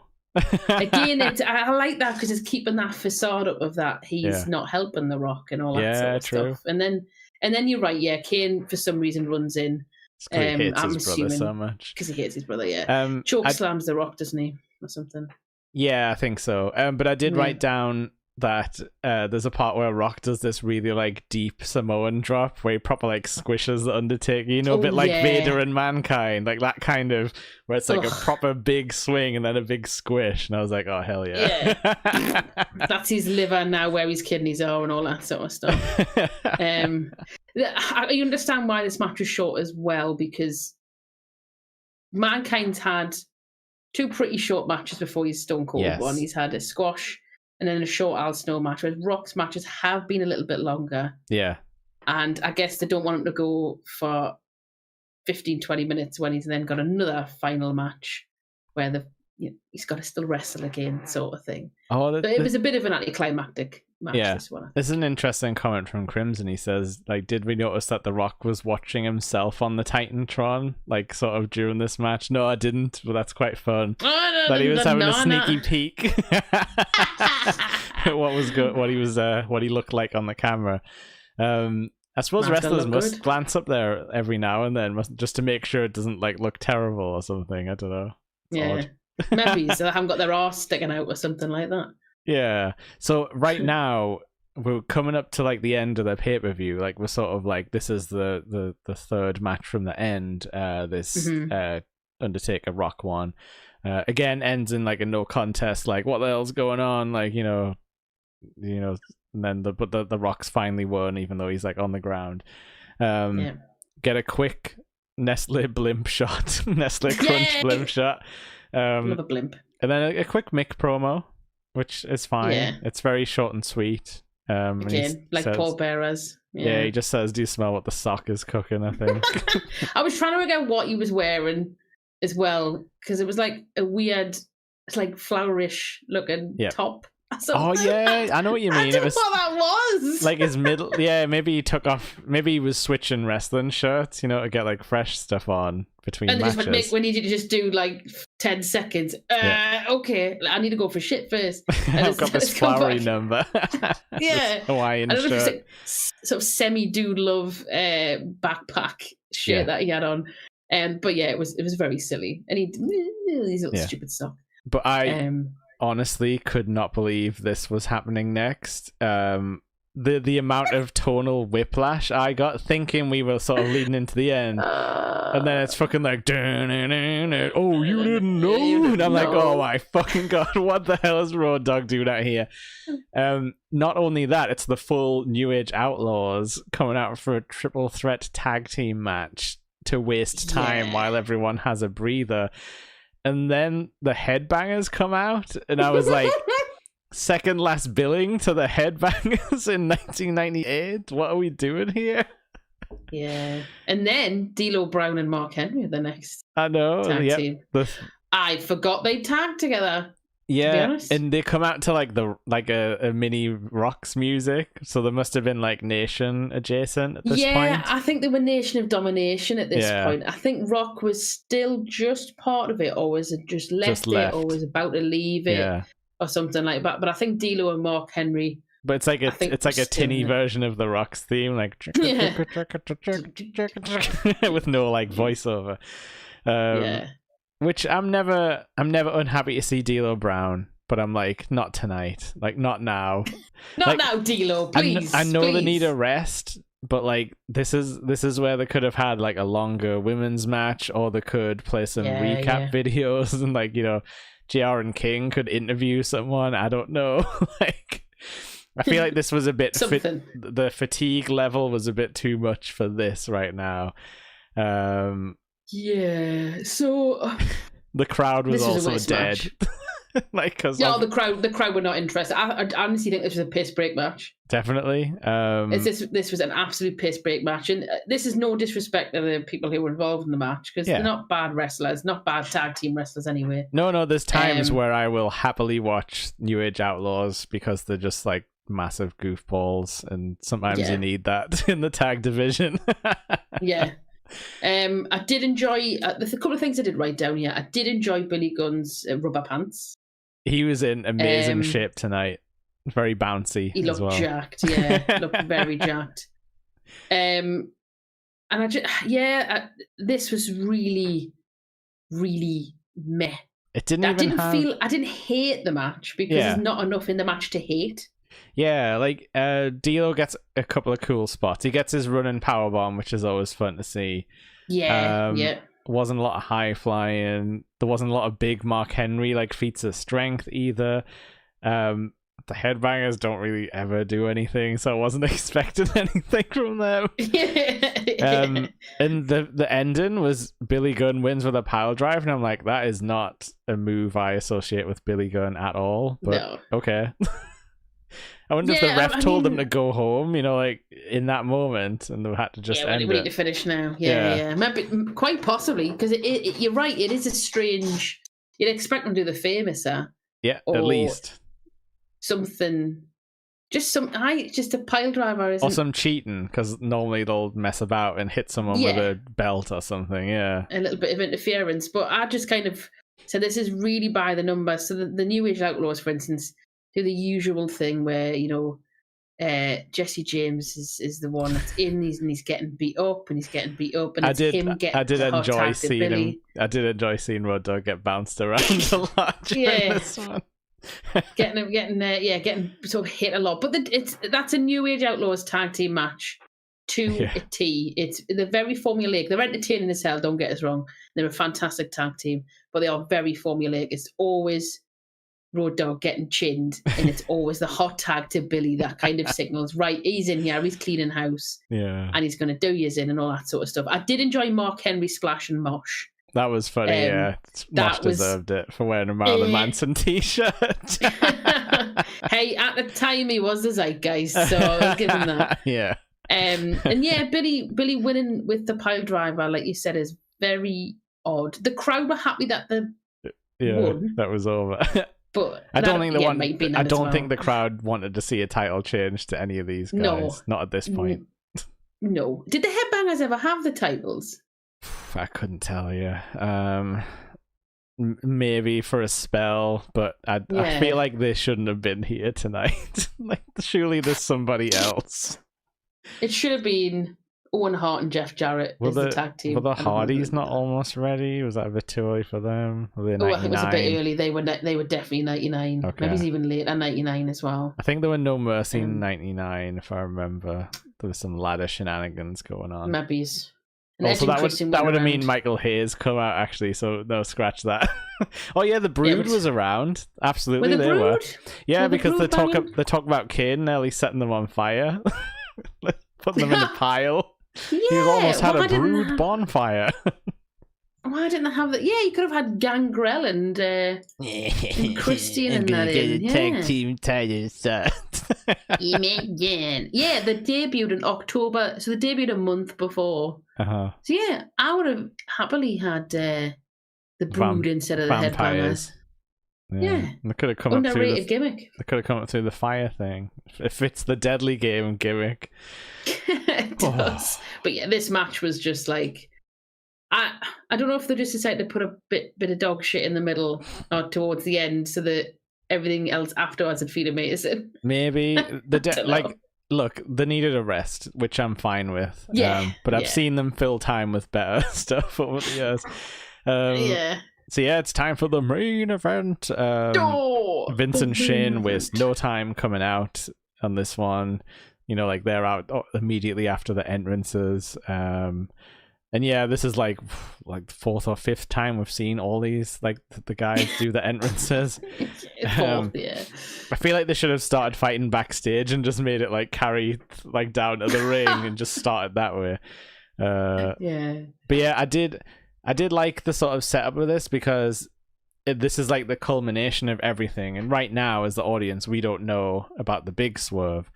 So it looks like The Rock's got to have like his head on a swivel. Like he can never, like he has to watch his back throughout the entire thing. He's got no allies. Like it looks like it's like all the interference is like stacked up against him. Yeah, totally. I mean, I will say this is not the best Rock versus Mankind match. No, because they're tired at this point. Because they're fucked and tired. However, it's still a great match, and it builds. It starts slowly, but it absolutely gets. Once they get into it, it's great fun, and I like the fact now at this point, Mankind's fucked the tuxedo off. There's no tuxedo. No. He's now in his dress shirt. He's got his brown pants. He's finally got his wrestling boots on. Good, yes. He's got grip, everyone. But I love the fact he's kept the bow tie. That really made us laugh. Yeah, because he does transition to a tie being part of his gimmick, doesn't he? Like the big tie. Yeah. And I think it was, I don't know if it's JR or if it's Jerry Lawler who said, "Bless his deranged heart." Oh. That was just really sweet. That should have been on a t-shirt. Yeah, this is what I mean. But at this point, Mankind's this sort of like, he's gone from this insanely terrifying person in 96, 97-ish.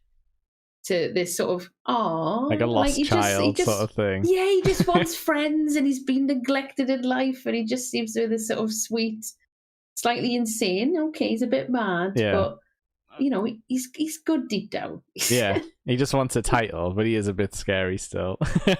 He's still, you know, absolutely crazy. And some of the fucking bumps he takes in this match. And this is where I texted you and was like, "Oh, I feel really bad for Mick's hip because." He gets dumped over the crowd barrier another 2 times at least, like straight onto the hip on the concrete, both sides. What did I message you back? An evergreen comment. You can literally say that about any of his matches.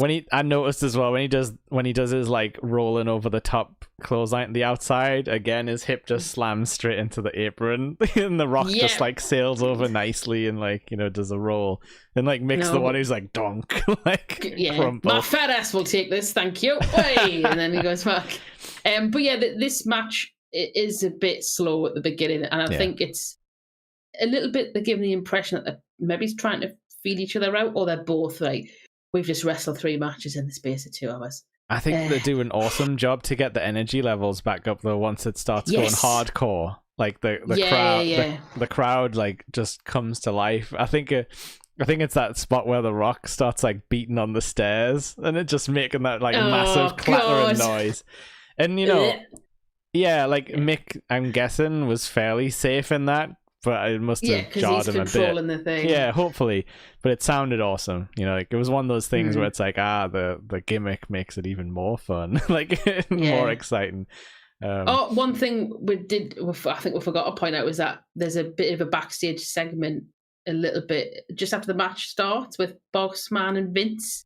Yeah, doing doing a handshake, being like, hey, good job tonight. I'll start the last match. So that, you know, Vince and that stays behind a Big Boss Man kind of fucks off. I did notice as well in this match, the first one of the night, I think, possibly a chin lock. Mankind does a chin lock on The Rock, which that's how you know that they're tired. How tight was it though? Was it nice and tight? With Austin approved? It was reasonably tighten up tight. that hold, son. And I think Vince and Shane come in just before it kind of really ramps up. And like you said, there's some nasty bumps. Like he suplexes Mankind on the floor outside. He just got a big slap. And then he dumps him over the barrier, slap. And then he gets bopped with a plastic bin, or The Rock tries to throw a plastic bin on him and drops it and picks it back up again and was bonk over the top of his head and then throws him back over the barrier again. Yeah, but then you always get like the rubber shooting out of the side. And then I think Rock takes the first chair shot to the back, but then obviously Rock gives one to Mankind's clatters face. Him in the head, yeah. And this crowd go, ooh. And again, this is where JR, he didn't know at the time, but when he's just like, the brains are scrambled again, over easy, and I'm just like, oh, it's true though. Like, everyone who took headshots Mick hits his old finisher as well, like the concrete elbow drop, whatever it's called. I don't know if it has cactus a name. Elbow. It's just called the cactus elbow. Yep, he hits that, which is another hip shot, you know. Oh, the hips. I think that is what ruined his hips, man. But doing that on the concrete every fucking I think match he said that, and like that clothesline thing. But the table spot was actually really fun. And I think JR made it because of his like commentary and stuff. He's like, they're beating the damn hell out of each other right in front of Somebody us. Get down here! Somebody come and help! But then the leg drop that Mankind does on Rock, he looks like he way hits himself more. He didn't get all of it. But he doesn't do it on the table. He just jumps up off the chair and goes bonk, and then they all just fall down. Yeah, it's as if he was trying to like knock him off the side rather than through the table. And I'm like, why didn't you just jump on top of him? And that would have looked good, I'm sure. But it's those sorts of moves, like those sorts of spots, though, that I really like, because if he just lay him directly onto the table and then got in position and did a nice leg drop right in the middle of the table, and the table went, way. That's fine. You've seen that a million times, and I suppose, positioned. Whereas that looks like this guy just wants to hurt this bug by leg dropping him. I'll just fucking leg drop him where I need to leg drop him, which is halfway off the table, and I'll just land my arse on the floor. And it just has that little bit more, like, I don't know, not realism, or is that the word I'm looking for, but just a bit more like this is a person who's trying to fight instead of positioning a fella perfectly on a table before he does X move. It's like sort of thing. Yeah, it's like a dirty like brawl. Yeah. And like JR's like, how can two humans ever recover from this and stuff like that. It's just so good. And you think, but JR, like 3-4 months ago, you watched the same man dive off a cell from 16 feet. He was fine. And he's like, nearly had a heart attack and stuff like that. Just ratchets up the drama. He does take a friggin' awful table spot though, does poor Mick, when he does the big elbow drop, and that's just like sickening. It just looks really hard when he hits it, and it does buckle eventually, but I think it's because he takes it.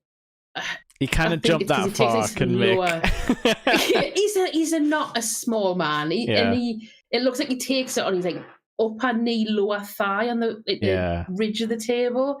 It doesn't look. Did you notice though, when he does Great. this, you can see Shane looking on with wide eyes, and I'm like, he's thinking about doing that himself one day, multiple times. Ideas. Yeah, Ideas. he's like, I could do that spot, and he will in a year or two.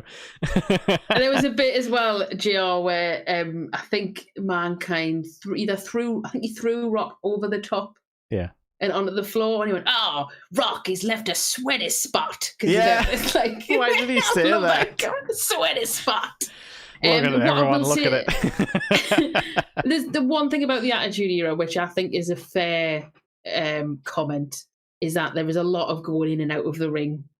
Yeah. A lot of going outside, and sometimes it absolutely over-eggs it, and it doesn't feel like there's any point to it. Whereas in this match, it does feel like there is a purpose for them going in and out of the ring. There feels to be a natural progression, and based on the moves that they're doing and where they're taking the match. That when they do go in and out, I don't feel like I'm going, oh, what are they going outside for again? Yeah, what's he rolling them back in for? Do you know what I mean? Yeah, because it's almost like, because obviously we're thinking like, oh, the Rock's in trouble here, like they're ganging up on him, and I guess outside you're sometimes a bit safer because like people can't jump up on the side of the ring like when your back's turned and things like that.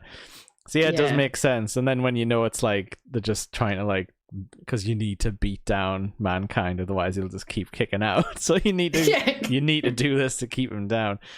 And I think at this point King mentioned something, because he gets like the Mr. Socko, like the mandible claw, and he's like, we'll have to make a little belt for Mr. Socko. Yes. Do you know, why did they never do that? When he eventually did win the championship in 99, why didn't they give Mr. Socko a little belt? Like a little wristwatch belt, yeah. They missed a fucking merch opportunity there.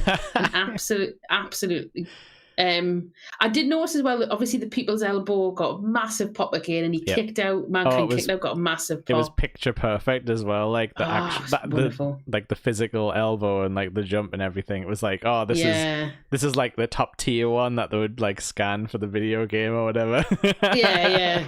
And then when he got Socko out as well, I noticed there was kind of a mixed reaction. There was some people are like, yay, and then some were like, oh, because they obviously want Rock to win. Yeah, I mean, when I was a kid, I don't think I liked Mr. Socko as a finisher, because I was like, oh, that's like silly. But when he had the horrible like finger thing that he used to put in your mouth, I thought that was good. Grosser. Yeah.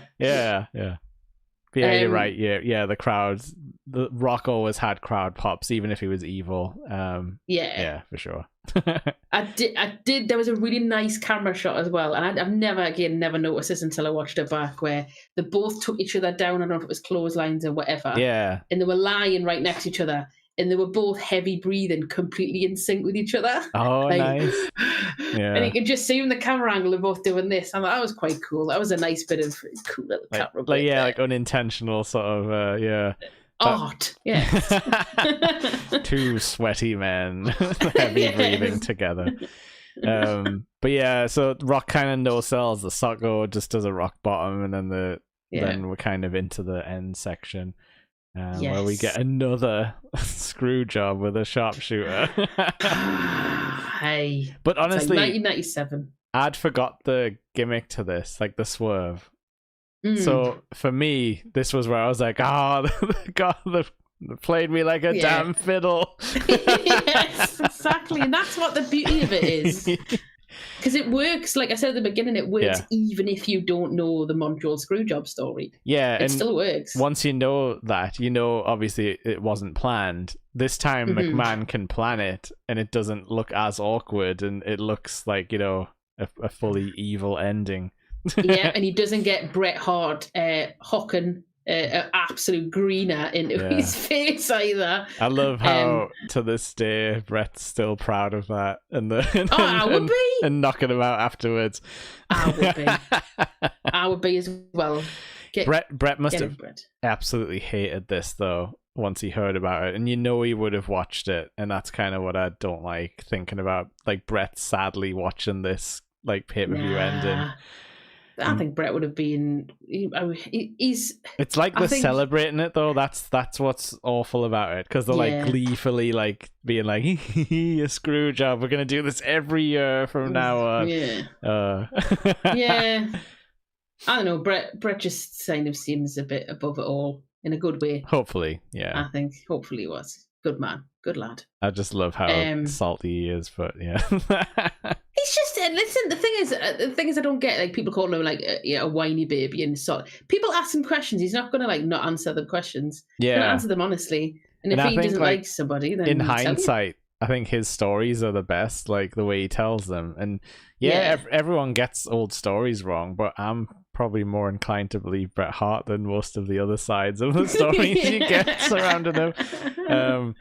But yeah, like by no means anyone's got a perfect story in wrestling because they're all getting bonked in the head regularly. So details are gonna go out the window. Yeah, absolutely. They do a really good job here of making you feel awful for Mick because he's just kind of wandering around being like, what happened type of thing. And then McMahon calls him gullible, just like you, gullible. Yeah, and whatever, he's like, that sort of thing. Well, you don't see what happened. And then like The Rock hits him in the back of the head with a chair and stuff. And it's just like, oh. Yeah, and it's just like, he doesn't understand. He's like, I don't understand what's happened. Like, I didn't tap out. And he's like, oh, you don't understand? You don't understand? Well, understand this. And then, just fucking like kick the shit out of him. Did you notice Vince couldn't attach the belt? Oh, yeah. The belt clasp at the back. I said, Vince cannot tie the belt, hyphen, stupid prick. Yeah. And the crowd as well, as soon as they realise what's happened, you can just hear the crowd go, what the fuck? Like, there's murmuring and like, there's no boos yet. Well, there is a little bit, but they're just so shocked and appalled. Yeah. And there's some people throw cups in the ring, which I always enjoy. And I'm sure The Rock is like, what the fuck? Like, he actually like swears into the camera. And he gets the mic for a bit, but he's just like, all he says is like, like, I said I would never kiss Vince McMahon's ass, but now you've got to all kiss The Rock's. And that's it. That's all we get. Then Stone Cold comes back out with no music, though, just menacingly walking down the ramp, which I enjoyed.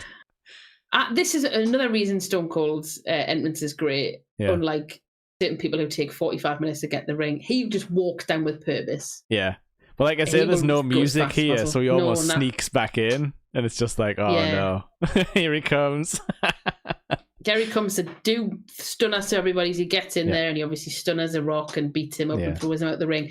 And then to make Mankind look more of a babyface, just stunners Mankind for absolutely no reason whatsoever. Yeah. Like, there's no purpose for it. But it is Austin, and it makes sense for him to stunner everybody. Yeah, he doesn't trust anybody, and he's already fought Mankind and been like screwed over. So I love that about Austin, where he's like, oh, I have few friends that I won't stun just because you're there, sort of thing. Yeah. And you're right. When he like throws The Rock over the top rope, I feel like they do that spot a lot. Like, in other times when they're feuding, and it always looks fun because The Rock will do his big like cartoon face as he like flies out. And he proper like stomps a mud hole in him right in front of the fans, which definitely sent those guys home happy. And he like tosses the belt on the floor as well, like on top of the wall. After whips it down and stuff. It's just fun. What I did find interesting, like obviously Austin comes out and it sets up that little bit of a Austin and Rock thing. Yeah. But Austin and Rock don't actually challenge each other championship wise until WrestleMania the following year. Yeah. Because you've got the Rock Mankind thing that runs all the way through to sort of February, March time. Mm-hmm. And then I think there's I don't know what Rock does in the interlude. I don't think there's just like a WrestleMania build up after that. Oh, yeah, because but it's like this would be like 15, right? Like WrestleMania 15. Yes, that's right. That's a weird one, isn't it? Because it's like, that one's just weird all around. It's just not weird. Great. So it's weird that they've sprinkled this seed here, but nothing actually comes to fruition until April of the next year. Yeah. Which is, would you get that now with the way that storytelling is in modern wrestling? Would that be even something that long term, nearly half a year? Yeah. Would they bother with that sort of thing? And would people even remember that as a callback? I mean, they definitely do, but actually. Yeah. They definitely like have callbacks and stuff, but it's just interesting that they didn't have a match against each other until WrestleMania. Yeah, and they even like wait because obviously Austin gets injured not long after, like, you know, a year and a bit after this. Has to take another break. And they even sort of play on some of this with like WrestleMania 17, where he's just like, I need to beat you, Rock, type of thing, you know, like in the run up. And it's very much a kind of attitude of like, I've never beat you fully, you know, definitively. I need to do it now. So this is my last chance. So yeah, we got that good long-term storytelling back then, and you kind of only get that in the indies now, as we've seen. North Wrestling are pretty good at the long-term story. I think you get it every so often in the main stuff, but it depends what you can't keep people in the jobs these days. Like Cody will just be like, I'm leaving. So you can't have the long term ends up being like, oh, you did this like 5 years ago and now you're back. So we're picking it back up, and that's so it's not quite the same. But but now we've got a lovely little thing set up between Rock and Mankind. You've got an extremely heelish Rock now, because everyone fucking hates him because he's corporate. Yep. And then now everyone loves Mankind because he's just been the little goofy guy who's just had the shit beaten out of him. And we didn't like it as a kid, but corporate fits the Rock as we know him as a human today. So I'm like, yeah, this is a good fit for that man. To me, the Rock was always a heel. He just happened to get over. Yeah, he was always better as a heel. I didn't like him as a kid, but it was just because he would win a lot, and I think like I've never liked the guy who just like wins inexplicably too much. Yes, agree. Like, that's why I'm not massive into Cena either. Yeah, say what you will about Austin, like he got screwed over and beat by McMahon a lot more than he won. You know, like in the end. Yeah. But yeah. I think my favorite wrestlers usually have under 50% win-loss records. Yeah. Or it's someone like Undertaker, where you don't really care because the gimmick is what keeps you coming back, rather than whether he wins or not. The man's undead. He's a wizard king. He's a dead wizard cult man. I don't know. When did the Ministry of Darkness begin? Was that after this or before this? I think it was after this. What did we watch that had Midian on it? Like not too long ago? Oh, that was 99. That was St. Valentine's Day Massacre. Okay, well that was full Ministry, so that was right. Yeah. Not long after this, then. When they're all hanging out backstage, being like, let's not talk about the corporate Ministry. But yeah, that was Survivor Series 98, the Deadly Game, which I think held up, and I'm glad I had this videotape as a kid, because I think it taught me a lot of established gimmicks. Would you recommend people rewatching it? Yeah, I think so.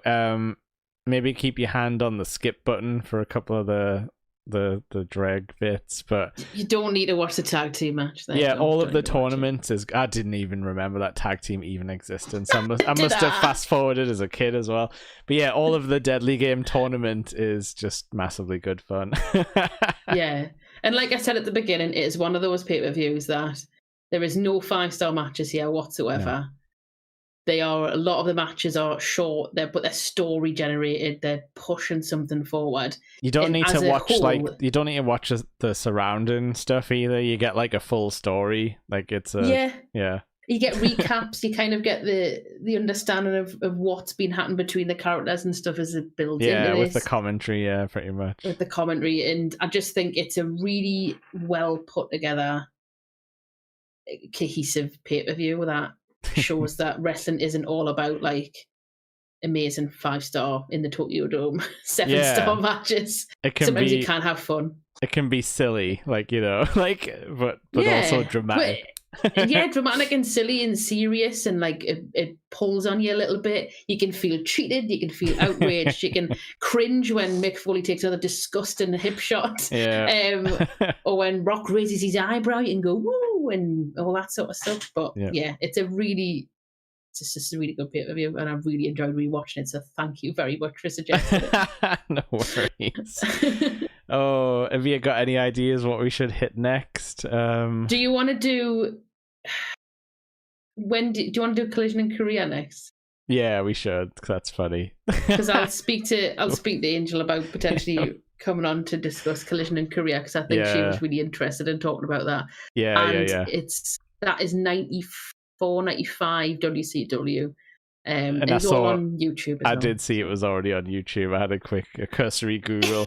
So yeah, we'll get Angel Interceptor back. So yeah, if we screw around with the times or days, it's just to accommodate guests, which we'll try and do. And I will say as well, Collision in Korea is, if nobody knows about it, is a pay-per-view in North Korea in the mid-90s where some WCW wrestlers, including Ric Flair, Road Warrior Hawk, I think, went over. Too Cold Scorpio, Scott Norton, the Steiner brothers, I think, went over as well. And they did a 2-day event over there in front of, I think it's the highest ever live audience for a wrestling show. But obviously people didn't go there because they wanted to. I think they've kind of taken that against their will. Antonio Inoki organised it. It's absolutely crazy. I think Muhammad Ali went, I think. Yeah. Either way, it's all a bit crazy, and there's a lot to watch and learn and talk about. So it should be good fun. We're gonna piece it back together and get the real story. There was also a Dark Side of the Ring episode about it, I think, as well. So. Yeah, I'll have to try and watch that if I can. Whatever channel that's on. Be somewhere.